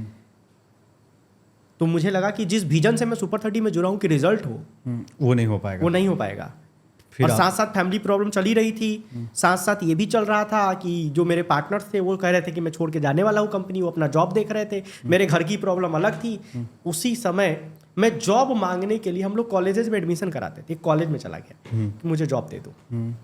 तो उसी समय फिर मेरे पास अनअकैडमी से कॉल आया मेरे वीडियोस देखकर, जो मेरे चैनल्स के वीडियो थे, वहाँ मैं उस समय तक केमिस्ट्री पढ़ाना फुल फ्लेज स्टार्ट कर चुका था अपने चैनल पे। और इनऑर्गेनिक इसलिए किया क्योंकि इनऑर्गेनिक के टीचर वहाँ नहीं मिल रहे थे, और मुझे मार्केट में ऐसा दिख रहा था कि इनऑर्गेनिक को लोग रटने वाला सब्जेक्ट बोलते हैं। ओके। आज भी बोलते हैं, ठीक है, हालांकि बात अलग है। आज तो मुझे लगता है कि कई सारे टीचर ऑर्गेनिक को ज़्यादा रटवाते हैं इनऑर्गेनिक से, उस पर भी आएंगे। तो अनअकैडमी का ऑफर इतना अच्छा था कि मैंने, मतलब जो उन्होंने बोला कि जो बोल दो, अच्छा, मैंने जो बोला अच्छा, ब्लैंक दे दिया, ओके कर दिया। हाँ। वहाँ से जर्नी स्टार्ट हुआ। तो मैं 1.5-2 साल अनअकैडमी में रहा। उसके बाद में पटना में एक ऑफलाइन कोचिंग ज्वाइन किया, जहाँ मैं आपसे मिला। अच्छा, first और time। उसके साथ साथ मैं ऑनलाइन भी एक कंपनी का पूरा यूट्यूब हेड था। ओके। ठीक है, 2 मैनेज कर रहा था उस टाइम तक। उस समय। फिर उसके बाद पीडब्ल्यू का ऑफर आया डायरेक्ट। अच्छा, पीडब्ल्यू, अच्छा, ऑफर आया था। हाँ, पीडब्ल्यू का ऑफर आया। तो ये दोनों कंपनी को आप मैनेज कर रहे, तो क्या पैशनेट किया, पीडब्ल्यू का ऑफर आया तो आप एक्सेप्ट कर लिए? पीडब्ल्यू मतलब जब अनअकैडमी में थे तभी से जाना चाहते थे। मतलब जब मैं अनअकैडमी में था तभी एमआर सर को एक मैसेज किया था मैं मैसेंजर पे ओके। कि सर पीडब्ल्यू में आना चाहते हैं। तो उन्होंने एक इंटरव्यू टाइप का क्वेश्चन पूछा था Okay. कि क्यों आना चाहते हो। तो मैंने जवाब दिया था कि बहुत सारे बच्चों से कनेक्ट होना चाहते हैं, पढ़ाना चाहते हैं, ये मेरा जवाब था। बस इतनी ही बात हुई थी एमआर सर से। अच्छा, एमआर सर रिप्लाई कर दिए थे? हाँ, रिप्लाई किए थे। हाँ। मतलब एमआर सर बहुत अच्छे इंसान है जनरली। मतलब इस लेवल पे जाने के बाद लोग किसी अननोन पर्सन का कोई रिप्लाई नहीं करता है। मैं उनके लिए अननोन ही तो था, एक अननोन टीचर था, इतना कोई उस समय तक फेमस भी नहीं था, बट फिर भी उन्होंने रिप्लाई किया था। बहुत अच्छा ये एमआर सर का है सर, क्योंकि एक्चुअली मैंने भी जब पॉडकास्ट करना था तो एमआर सर को मैसेज किया था व्हाट्सएप पे, नंबर था मेरे पास। तो सर ने एक बार में बोला, हाँ सुकेश पटना में हूँ तो कब करना है, तो सर डेट दे दिए और इजीली हो गया। मतलब इतना फेमस होने के बाद भी लगता है कि पहले करने से पहले 2-3 बार सोचा था, बट करने के बाद इतना आसान हो गया कि लगा हाँ सर बहुत डाउन टू अर्थ है, बहुत ज़्यादा। तो उसके बाद मैं पीडब्ल्यू ज्वाइन किया, और पीडब्ल्यू ज्वाइन करते समय ही मैं उस समय पटना आ चुका था, और मैं शादी के लिए लड़की देखना शुरू कर चुका था। ओके। ठीक है, आजकल शादी के बाद मतलब मैक्सिमम टीचर्स जो है, जो पीडब्ल्यू के बाहर के भी बहुत फ्रेंड्स हैं मेरे, वो पूछते हैं कि लड़की कैसे ढूंढे। हाँ, लड़की कैसे ढूंढे। और मैं उनको काफ़ी अच्छे से गाइड करता हूँ। तो मेरी शादी मैट्रिमोनियल साइट से हुई है। जैसे मैं आपकी शादी हो गई है? नहीं, मेरी कब नहीं। कर रहे हैं? अभी कुछ प्लान नहीं है, देखते हैं सर। आप बहुत पूछते रहते हैं कितनी गर्लफ्रेंड है आपकी, कितनी गर्लफ्रेंड है। अभी तो कोई नहीं है सर। कोई नहीं है। तो जिनकी गर्लफ्रेंड नहीं होती है उनको जीवन साथी या शादी.com पे जाना पड़ता है शादी के लिए। तो ऐसे सारे टीचर्स मेरे से एडवाइस लेते हैं। तो मैं बिल्कुल इस सब पे भरोसा नहीं करता, मुझे सब फेक होगा, ये सब जीवन साथी पे मैं नहीं जाऊंगा। लेकिन जो रिश्ते आ रहे थे वो कुछ ऐसे रिश्ते आते थे कि विधायक की बेटी, चाहे वो 12th पास, बस अच्छा, मुखिया जी की बेटी, पापा तो खुश कि मुखिया जी के घर शादी हो रहा है, विधायक आया है हमारे घर रिश्ता लेके। ठीक है, तो पापा खुश रहते। लेकिन मुझे समझ में आ गया था कि पापा या रिश्तेदारों की तरफ से जो मैं चाहता हूँ वैसा रिश्ता नहीं मिल पाएगा। ओके। बिहार है, दहेज चलता है। पापा चाहते थे कि दहेज, गाँव में दहेज चलता है, दहेज लिया जाए, 100%। बट दहेज मेरी प्रायोरिटी नहीं थी। तो उसी समय मेरे एक फ्रेंड थे अनअकैडमी के, और अभिनव झा, वो आज बहुत, मतलब ऑनलाइन दुनिया में लोग उनको नहीं जानते हैं, but he is doing very good in his life. Okay. बहुत अच्छा पढ़ाते हैं? मैथ्स पढ़ाते हैं। ओके। बहुत अच्छा पैसा कमा रहे हैं। ठीक है, मतलब जब भी जो बच्चे जिन टीचर्स को देख के फैसिनेट होते हैं कि अरे सर के पास ये गाड़ी है, ये है, वो है, उनके लेवल से भी ज़्यादा कमा रहे हैं। अच्छा। ठीक है, तो उन्होंने मुझे, वो भी लड़की देख रहे थे, हम दोनों बहुत क्लोज फ्रेंड थे, बोला कि जीवन साथी तुम भी डाउनलोड करते और लड़की देखो। मुझे भरोसा नहीं हुआ, बट उनको इतनी अच्छी सी लड़कियां वहाँ पे मिलने लगी ना कि मेरा भी मोटिवेशन क्यूरियोसिटी जग गया। तो मैं भी पेड सब्सक्रिप्शन लिया और लड़की देखना चालू किया। बहुत सारी लड़कियों से मिला, बहुत सारे नहीं, मैं 4-5 लड़कियों से मिला, बहुत सारे लोगों से बात किया। फिर उसी क्रम में मुझे जो मेरी वाइफ है, तो अपनी वाइफ का प्रोफाइल जब देखा तो मैसेज किया कि आपकी प्रोफाइल अच्छी लगी है, क्या हम बात आगे कर सकते हैं। उसने सीधा बोला कि मेरी शादी फिक्स हो चुकी है। और लड़का डॉक्टर है। अच्छा, वाइफ ने, और जिससे अभी आपकी शादी हुई है? हाँ, लड़का डॉक्टर है, अब बात नहीं हो सकती। मैंने कहा एक बार बात करके देखते हैं। ठीक है, मैंने कोशिश किया, बात करने में अच्छा लगा, फिर वो बोले मिलके देखते हैं। तो उस समय मेरी वाइफ MBA कर रही थी मेरठ में। ओके। तो मैं उसने बोला मिलके देखते हैं, तो मैं बिना टिकट लिए और ट्रेन में पटना जंक्शन पे गया और स्लीपर में चढ़ गया। ओके। लैपटॉप लेके, क्योंकि अनअकैडमी का क्लास कहीं से भी हो जाता था। ओके। और मैं गलती से उसमें बैठ गया, जो 7 बजे एक ट्रेन जाती है, जिसमें बहुत अच्छी ट्रेन है, दिल्ली 12 घंटे में पहुंचा देती है। अच्छा, संपूर्ण क्रांति। हाँ, उसमें बैठ गया। उसमें बहुत भीड़ होती है। अब जनरली कॉलेज जाते थे तो ऐसी ट्रेन में घुस जाते थे, टीटी से टिकट बनवा लेंगे। उसमें इतनी भीड़ थी, इतनी खड़े होने का जगह नहीं था। और लैपटॉप मेरा नहीं था, अनअकैडमी का था, तो मैं बहुत डर रहा था टूट ना जाए। ठीक है, तो किसी तरह से स्ट्रगल करते पहुंचे, बिना खाए पिए एकदम खरे खरे मेरठ पहुंचे। कॉलेज में गए, मिले, लड़की अच्छी लगी और अपने तरफ से हाँ कह के छोड़ दिए। फिर वो बोली कि मैं कॉलेज कंप्लीट हो जाएगा तो पापा मम्मी से बात करूंगी। ठीक है, फिर उसके पापा देखने आए, मेरे गांव गए। मेरा गांव में उस समय तक घर नहीं था, उस समय तक भी नहीं था। अच्छा। घर में काम चालू हुआ था। लेकिन लड़की को, मतलब मेरा जो स्ट्रगल था, मेरी वाइफ इस स्ट्रगल से इंस्पायर्ड थी। अच्छा, आपने उनको पूरा स्टोरी बताया? को मना किया था। ओके। उसको था कि मतलब लड़का सेल्फ मेड है। अच्छा, ठीक तो है। ये लोग भी ढूंढना शुरू कर देगा। सेल्फ मेड लड़का है। तो फिर उसके पापा तो तैयार थे, मम्मी तैयार नहीं थी कि लड़का डॉक्टर है, उसको कैसे छोड़ के इसके पास क्यों जा रही हो। और मम्मी को था सरकारी नौकरी वाला लड़का चाहिए। अच्छा। कई लोग जो आए थे वो सजेशन भी दे रहे थे मुझे देखने की आप PhD कर लीजिए, आप प्रोफेसर की जॉब लग जाएगी, फिर कर लीजिएगा। बट मेरी सैलरी मतलब उस समय अच्छी खासी थी इधर भी। तो वो एक काइंड ऑफ उनका मतलब मुंह बंद करने के लिए काफ़ी था। ठीक है, तो फिर मेरी वाइफ ने फोर्स किया उधर। हाँ, मतलब मोटिव अपनी मम्मी को समझाया। फिर उसकी मम्मी भी देखने आई पटना। अच्छा, ही है। आपको पटना? हाँ, पटना में रहता था मैं अच्छे खासे। क्या क्या क्वेश्चन पूछते देखने आते सर, थोड़ा सा बताइए। उस टाइप का मेरा कुछ इंटरव्यू टाइप का चीज़ नहीं हुआ। सैलरी का बात हुआ तो मैं सैलरी स्लिप दे दिया डायरेक्ट। ओके, लीजिए देख लीजिए। अगर मैं झूठा नहीं हूं तो मैं डरूं क्यों? हाँ, डरूं क्यों, बिल्कुल सही बात। फिर पापा की तरफ से था कि दहेज की बात, मैंने सीधा बोला दहेज नहीं चाहिए मुझे। ठीक है, पापा भी वैसे चाहते थे कि लड़की अच्छी एजुकेटेड हो, लेकिन एक माइंडसेट है। हाँ, मैं पूरा ओपन होके बोल रहा हूँ, ऐसा नहीं कि मैं अपने पापा की भी झूठी तारीफ कर दूं कि पापा दहेज नहीं चाहते थे। पापा दहेज चाहते थे कुछ मिल जाए। ठीक है। और मेरे मतलब वाइफ का जो घर है ना, आज भी ऐसा जगह मैं जाता हूँ जहाँ मिट्टी के घर है। ओके, वाइफ का भी? हाँ, मिट्टी का घर है, अभी भी है। At this point of time also मिट्टी का घर है, प्रॉपर मिट्टी, जिसमें कुछ भी एक ईंटा भी नहीं।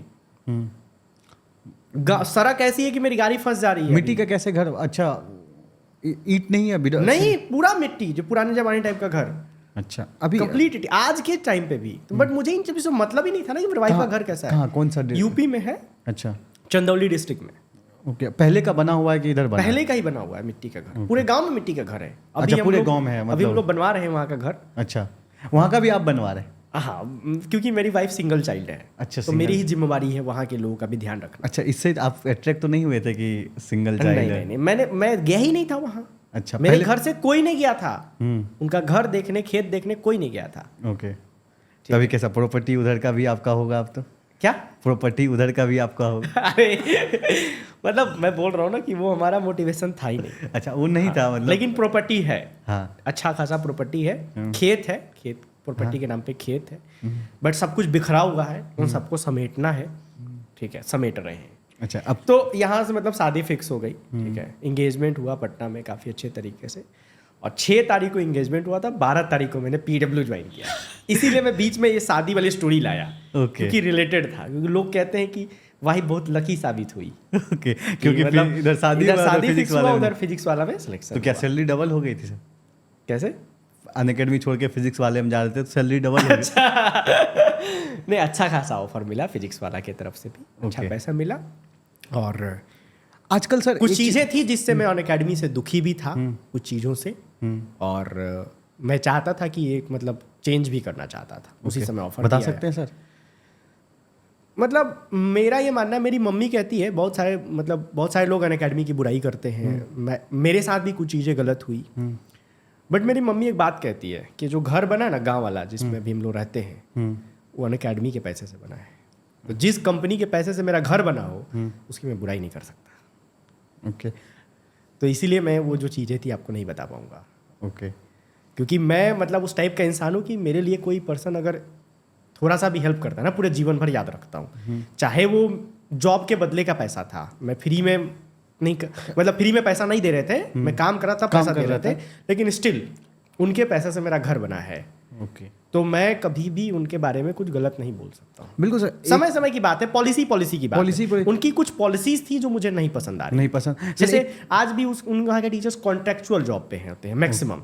ओके। तो कहीं ना कहीं एक डर बना रहता है कि यार वो कॉन्ट्रैक्ट कब खत्म हो जाएगा, कब खत्म हो जाएगा। हाँ, ये एक पॉइंट ठीक है। बट पैसा अनअकैडमी बहुत अच्छा देती है, बहुत अच्छा। एक चीज़ सोचते हैं सर, अब लेट से सर हर चीज़ में एक इंसान अप्रोप्रिएट नहीं हो सकता है सर। मेरे पास 10 चीज़ है, मेरे पास 7 चीज़ सही होंगे, 3 चीज़ तो खराब भी हो सकते हैं। नहीं, दोनों मेरा अच्छा खराब का मतलब ही नहीं है। दोनों अलग अलग प्लेटफॉर्म है, दोनों के फाउंडर का अलग अलग सोच है, अलग अलग कॉन्सेप्ट है, अलग अलग कॉन्सेप्ट पे पढ़ाते हैं, ठीक है। वो कुछ बच्चे उनके पास भी हैं, कुछ बच्चे PW के पास हमारे पास भी हैं, ठीक है। जो बच्चे हमारे पास हैं उनको हम पसंद हैं, जो बच्चे उनके पास हैं उनको वो पसंद है। Okay sir. बहुत सिंपल वे में आपने बताया सर। आजकल जो है सर डार्क से डार्केस्ट हो जा रहा है क्लास में सर, आप देख रहे होंगे कि थोड़ा सा मजाक अंदाज में जाते जाते थोड़ा ज़्यादा हो जा रहा है सर। हाँ, अब मतलब अगर आप करंट टीचिंग एडटेक की बात आप कर रहे हैं, ठीक है, तो करंट एडटेक की अगर आप बात करेंगे ना, तो मतलब मेरा ये कहना है कि जैसे उस समय से कंपेयर करें तो when I started teaching online, तो मतलब हम लोग को पूरा एक चैनल बिल्ड करने को दिया गया था। उस चैनल को 0 से बिल्ड किया था हमने, और मतलब वहाँ पे हम लोग फोकस करते थे व्यूज़ लाने के लिए। व्यूज़ का टारगेट भी दिया जाता था। अच्छा, दिन में इतना व्यू लाओगे तो इतना पैसा मिलेगा। ओके। तो हम लोग ऐसा कुछ नहीं करते थे कि डार्क बोल दे तो व्यू आ जाए। कुछ इंफॉर्मेशन बताते थे कि जेई में डबल ड्रॉप लेने से प्लेसमेंट पे क्या फर्क पड़ेगा, 12th में कितना % चाहिए कि NIT में एडमिशन हो जाएगा, नहीं आया तो क्या, ऐसे कंटेंट की बात करते थे।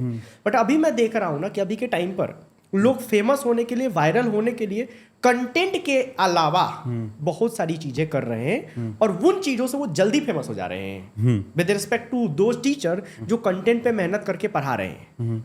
There are teacher in the edtech, whole edtech. मैं किसी कंपनी का नाम नहीं ले रहा हूँ, मैं पूरे एडटेक की बात कर रहा हूँ। कई सारे इंडिविजुअल टीचर भी हैं जो मतलब शॉर्ट टर्म ग्रोथ देख रहे हैं, फास्ट ग्रोथ के चक्कर में डार्क कॉमेडी करने की कोशिश कर रहे हैं, ठीक है। और उस चीज में ना कंटेंट कहीं छूट सा जा रहा है। आजकल देखते हुए मुझे बहुत दुख होता है कि मतलब एक बच्चा आता है 20 साल का लड़का, इंस्टाग्राम पे डार्क कॉमेडी करता है। डार्क नहीं बोलूंगा मैं उसको, हाँ, एडल्ट कॉमेडी करता है। Right sir. चापाकल की बात करता है, चापाकल से पानी पीने की बात करता है। बच्चे रिलेट कर पा रहे होंगे, वो फेमस हो जा रहा है। तो कहीं ना कहीं बच्चों की भी गलती है कि बच्चों की चीजें पसंद आ रही है। हाँ। बट मैं किसकी गलती की बात करूं, ये हमारे इंडिया में तो ऐसा होता ही रहा है। आपने किसी देखा है कि कोई साइंटिस्ट बहुत फेमस हो, साइंटिस्ट के लाखों फॉलोअर हो, उनको जान भी नहीं रहा, बट डांसर के तो होते हैं, फिल्मी एक्ट्रेस के तो होते हैं। तो ये बरसों से चला आया है। तो ये चीज अब एडटेक में भी धीरे धीरे आ रहा है कि टीचर को फेमस होना। अभी तक टीचर इस पे फोकस नहीं करता था कि मुझे फेमस होना है, अब टीचर इस पे फोकस कर रहा है, तो दिमाग लगा रहा है कि मैं कौन सा डार्क वर्ड बोल दूं कि जो वायरल हो जाए। और कई सारे टीचर उस मतलब आप ये समझ लीजिए कि एक चीज प्लान करके आते हैं कि लेक्चर में आज ये डार्क बोल देना है। रियलिटी है सर ये? मुझे तो यही लगता है। ओके। मतलब क्लास में जाके शायरी बोलना, गाना गाना गलत बिल्कुल नहीं है, लेकिन आप कैसा शायरी बोल रहे हैं, कैसा गाना गा रहे हैं, ये इंपॉर्टेंट है। ऑनलाइन क्लास में इंगेज करने के लिए गाना मैं भी गाता हूँ, भोजपुरी गाना भी गाता हूँ, लेकिन अभद्र गाना नहीं गाऊंगा। चश्मा लगा के हैंडसम लगा तारा, साउथ वाला हीरो से ना कम लगा तारा, इसमें कोई अभद्र चीज नहीं है, एडल्टे वाला चीज नहीं है। बट आप क्लास में जाके गाली वाले वर्ड यूज कर रहे हो, क्लास में जाके डबल मीनिंग वर्ड यूज कर रहे हो। ये ऐसा नहीं कि एडटेक में पहले, एजुकेशन में पहले नहीं होता था, पहले भी होता था, लेकिन पहले बंद कमरे के अंदर होता था। ऑफलाइन के टीचर डबल मीनिंग नहीं बोलते थे, बहुत बोलते थे, हमारे टाइम पे भी बोलते थे। ओके लेकिन सर अभी हम बहुत सारे टीचर से मिलता रहता हूँ, तो उनका कहना ये है कि हम लोग भी पढ़ाते थे, हम लोग के टाइम पे कहाँ ये करना पड़ता था। जो पढ़ने वाले बच्चे थे उनको इतना उसमें मन लग जाता था कि हम लोग को ये करना ही नहीं पड़ता। आजकल ऑफलाइन था, वहां पे उसको फेमस नहीं होना था।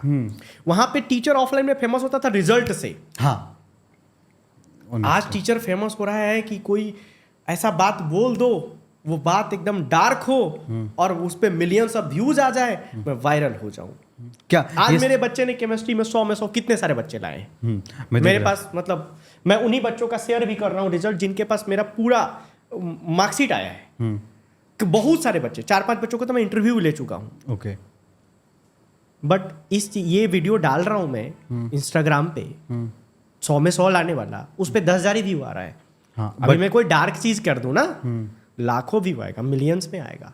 है मेरे वीडियोस इंस्टाग्राम में से मिलियंस में व्यू आए, बट मैं चाहता हूं कि वैसे वीडियो पे मिलियंस में व्यू आए जिसमें मैं पढ़ा रहा हूं, जिसमें मैं कंटेंट की बात कर रहा हूं। तो डायरेक्ट आपका ओपिनियन लेना चाहते हैं सर मैं इस पे कि जो अभी ये टीचर ये काम कर रहे हैं ये सही है या गलत है?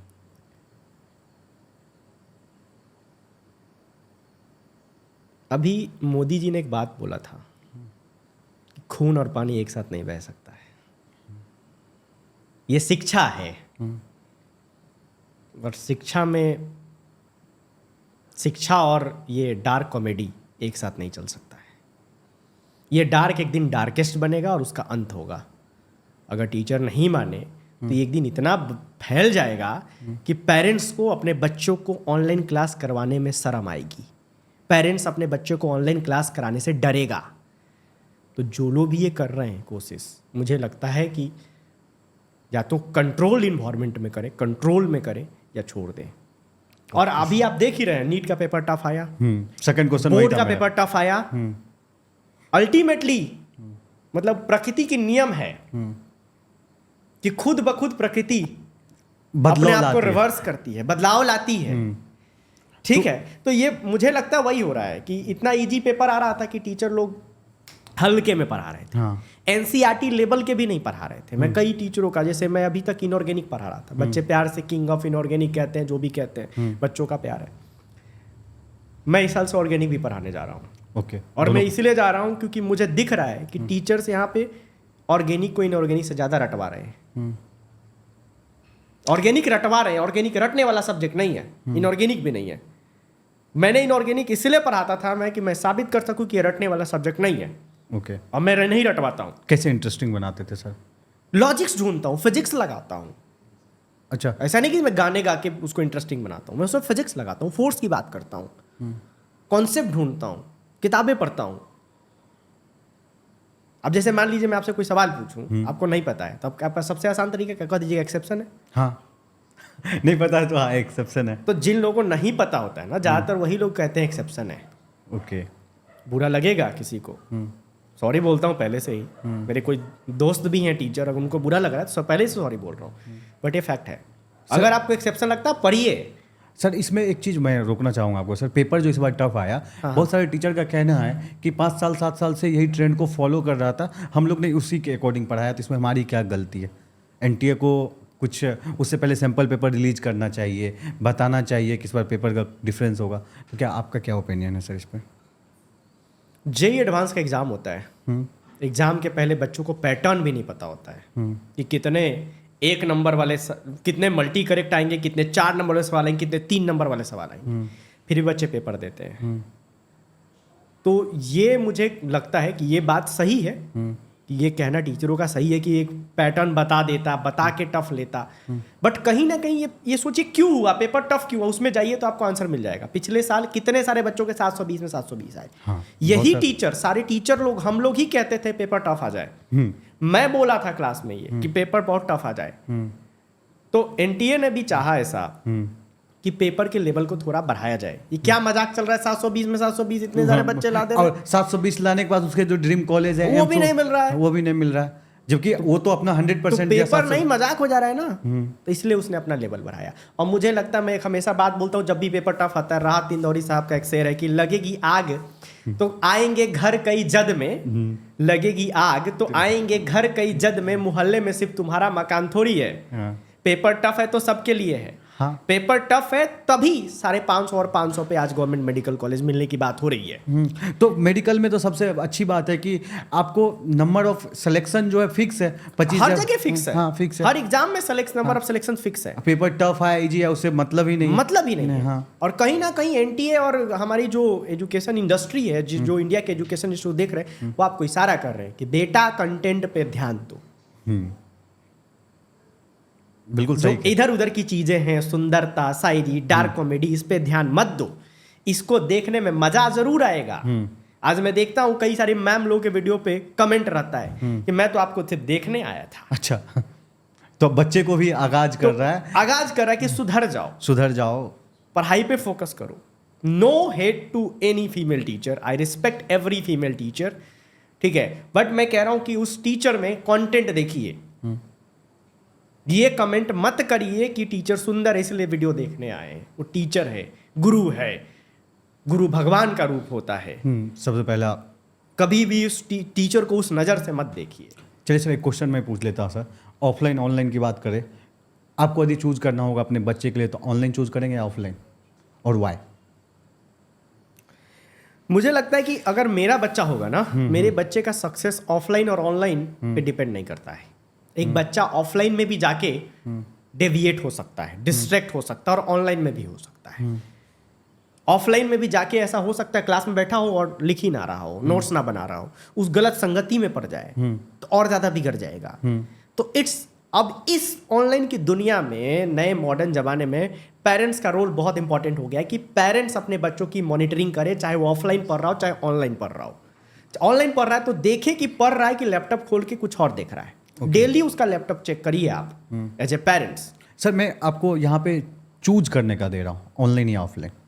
मैं ऑनलाइन, मैं वही बोल रहा हूँ ना कि मैं देखूंगा कि मेरे लिए बेस्ट क्या है अपने बच्चे के लिए। दोनों में से किसी एक का सिलेक्शन हो ही नहीं सकता है।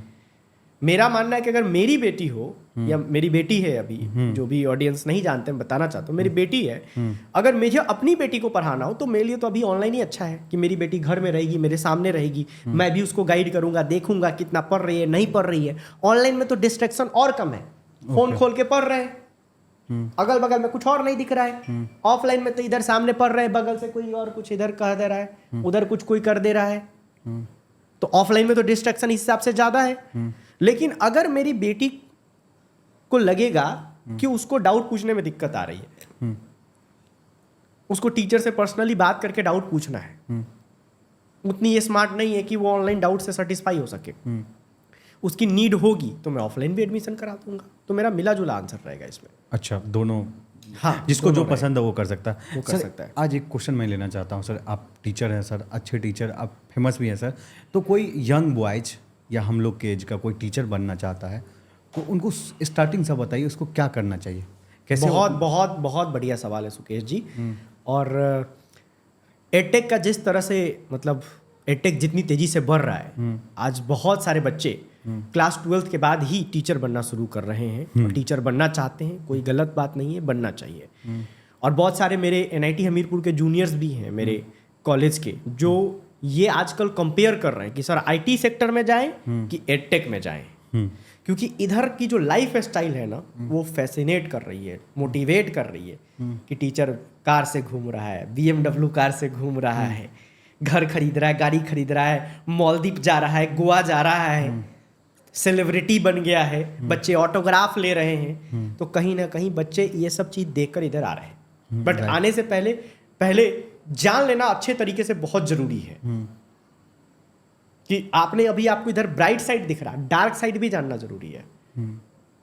तो मैं दोनों चीज़ों पे आता हूँ। तो अगर एक बच्चा जो टीचर बनना चाहता है तो सबसे पहली चीज़ जो उसको करनी चाहिए, अपना कंटेंट ठीक करना चाहिए। ओके। और कंटेंट के लिए तरीका क्या है कि आपको, अब आप स्टूडेंट नहीं रहे, टीचर बनने जा रहे हो, तो मल्टीपल टीचर से पढ़िए। ओके।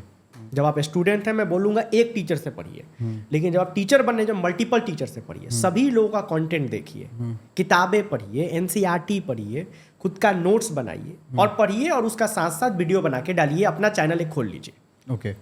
अपना चैनल खोलिएगा, जो पढ़िएगा उसको पढ़ा दीजिएगा तो और अच्छा हो जाएगा, क्योंकि पढ़ाना सीखने के लिए पढ़ाना जरूरी है। ओके। तो अभी के टाइम में एक फ्री प्लेटफॉर्म आपको मिल रहा है जहां आप अपनी वीडियोस डाल सकते हैं। Do not think about views, बस पढ़ाइए, पढ़ाते जाइए।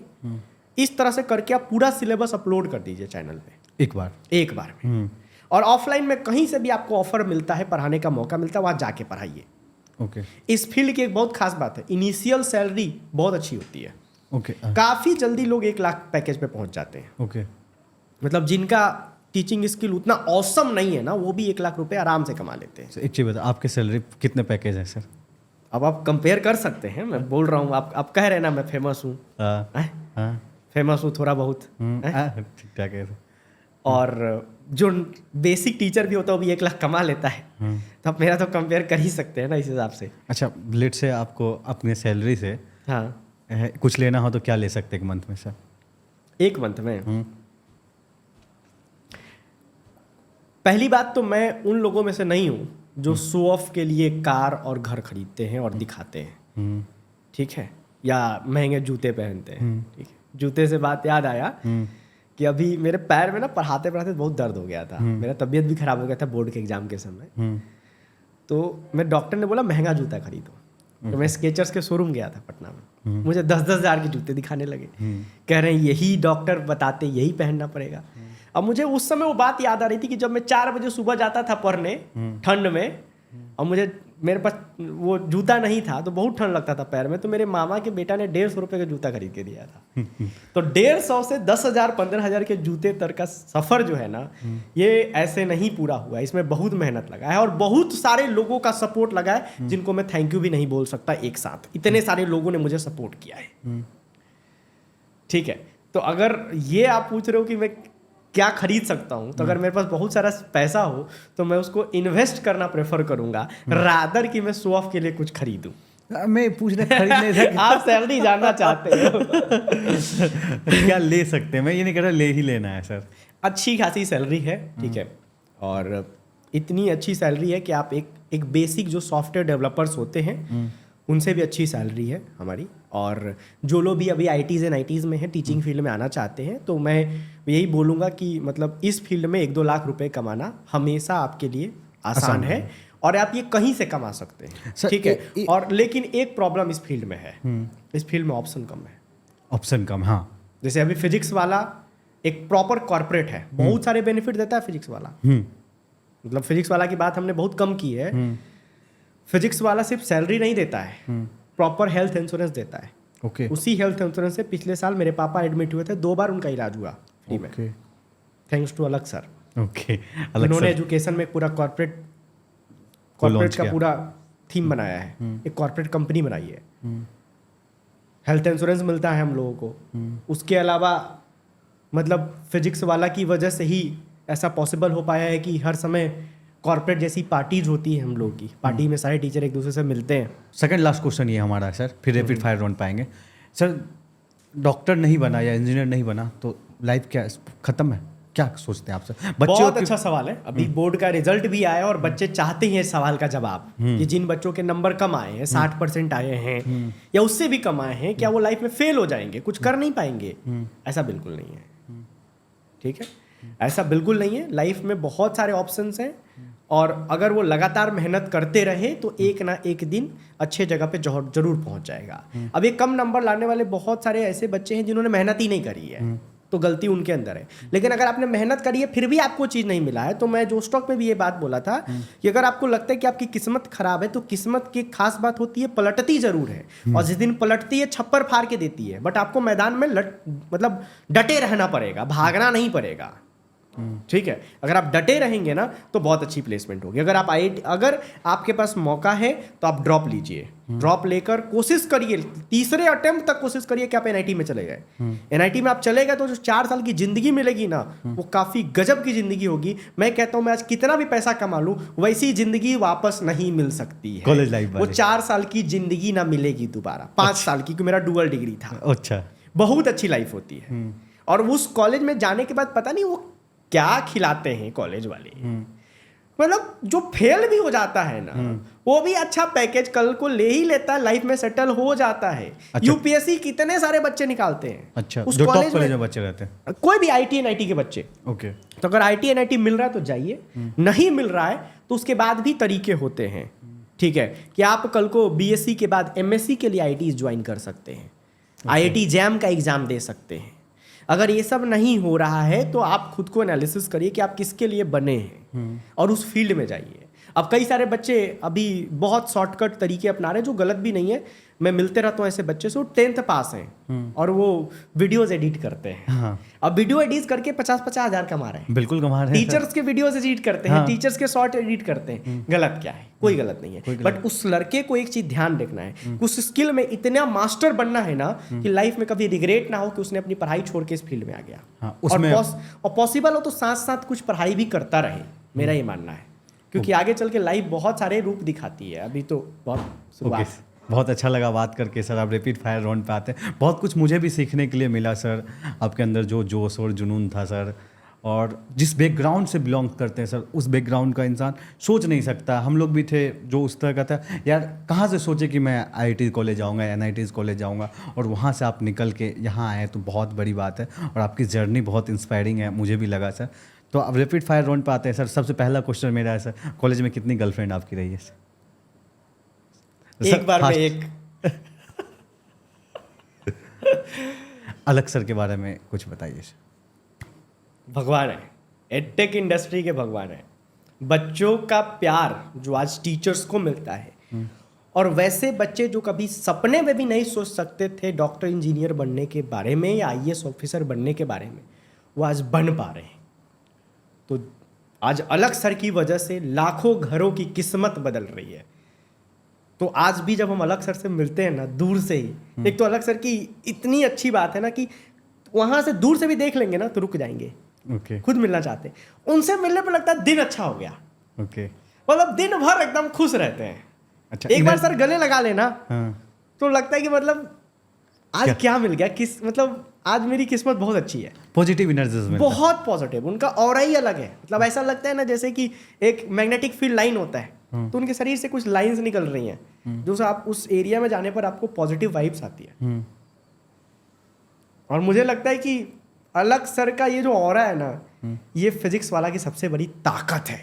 ओके। जो फिजिक्स वाला को मतलब इतना स्ट्रांग बना रहा है, स्ट्रांग बना रहा है और आगे लेके जा रहा है। ओम पांडे सर। ओम पांडे सर को देख के तो कई बार बच्चे मतलब कहते हैं कि ये दोनों भाई हैं, एक जैसे दिखते हैं। आप और ओम पांडे। ठीक है। अभी सर की एक बुक आई थी कैटलिस्ट के नाम से, तो उसको मैंने उसमें थोड़ा कंट्रीब्यूट किया है। उस पर सर ने मेरा भी फोटो लगाया है। मुझे भी वो अपॉर्चुनिटी दिया है सर ने। और दोनों लोग इनऑर्गेनिक पढ़ाते हैं, तो क्लासेस में कई बार कंपेरिजन भी होते रहता है। ओके। ठीक है। जैसे मैं कुछ लिख दिया तो बच्चा को, अब ओम पांडे सर से पढ़ के आए तो लिखेगा ये तो ओम सर पढ़ा चुके हैं, सर ओम सर का कॉपी कर रहे हैं। ठीक है। बट ये टीचर भी नो ईच अदर की मतलब क्या है। तो शैलेंद्र सर? शैलेंद्र सर तो भाई है। ठीक है। मतलब शैलेंद्र सर के साथ मेरा बहुत सारा कॉमन बैच रहा है, और बच्चे भी लिखते हैं BKT = SSS। ठीक है। BKT विजेंद्र कुमार ट्रिक, और शैलेंद्र सिंह स्पेशल करके उनका है। तो BKT = SSS, मतलब जहाँ बच्चा उनका नाम लिखता है मेरा नाम भी लिखता है, जहाँ मेरा नाम लिखता है उनका नाम भी लिखता है। तो हम लोग बहुत अच्छे दोस्त हैं, और फिजिक्स वाला में आने के बाद ही बने हुए हैं। अच्छा, रिसोर्सेज के बारे में बताइए सर। एक रिसोर्सेज को फॉलो करना चाहिए या मल्टीपल रिसोर्सेज को बच्चों को? एक बार में तो एक ही टीचर और एक ही प्लेटफॉर्म को फॉलो करना चाहिए। अगर आप मल्टीपल जगह से देखेंगे, हर टीचर का पढ़ाने का तरीका अलग है, आपको कुछ ना कुछ अलग दिखेगा, लेकिन उससे आप डेविएट ज़्यादा होंगे। एक बार में एक प्लेटफॉर्म पे ट्रस्ट करिए, उनके वीडियोस देखिए, आगे बढ़िए, और टेस्ट करना है कि टीचर कैसा पढ़ा रहा है, तो आप PYQ सॉल्व करिए। अगर आपका PYQ टीचर के पढ़ाने से हो रहा है तो आप राइट जगह पे पढ़ रहे हैं, नहीं हो रहा है गलत जगह पे पढ़ रहे हैं, सीधी बात। सागर सर? सागर सर शाहरुख खान है हमारे PW के।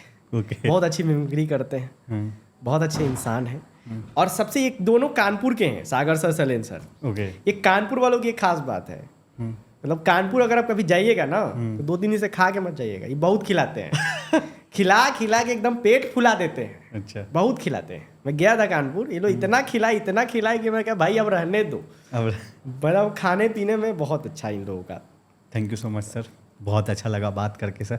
आप कैसा फील किए सर, आप अपना ओपिनियन? बहुत अच्छा लगा, बहुत सारी चीज़ें हैं बात करने के लिए, बहुत सारी चीज़ें थी, कुछ बातें रह भी गई, बट वही है ना कि ज़िंदगी में एक ही दिन में सब कुछ हासिल हो जाएगा तो ज़िंदगी किस लिए है। बिल्कुल सर। तो ये बच्चों को भी समझना चाहिए, जिन बच्चों का पेपर खराब हुआ है, मैं उनके लिए थोड़ा सा बोलना चाहूँगा।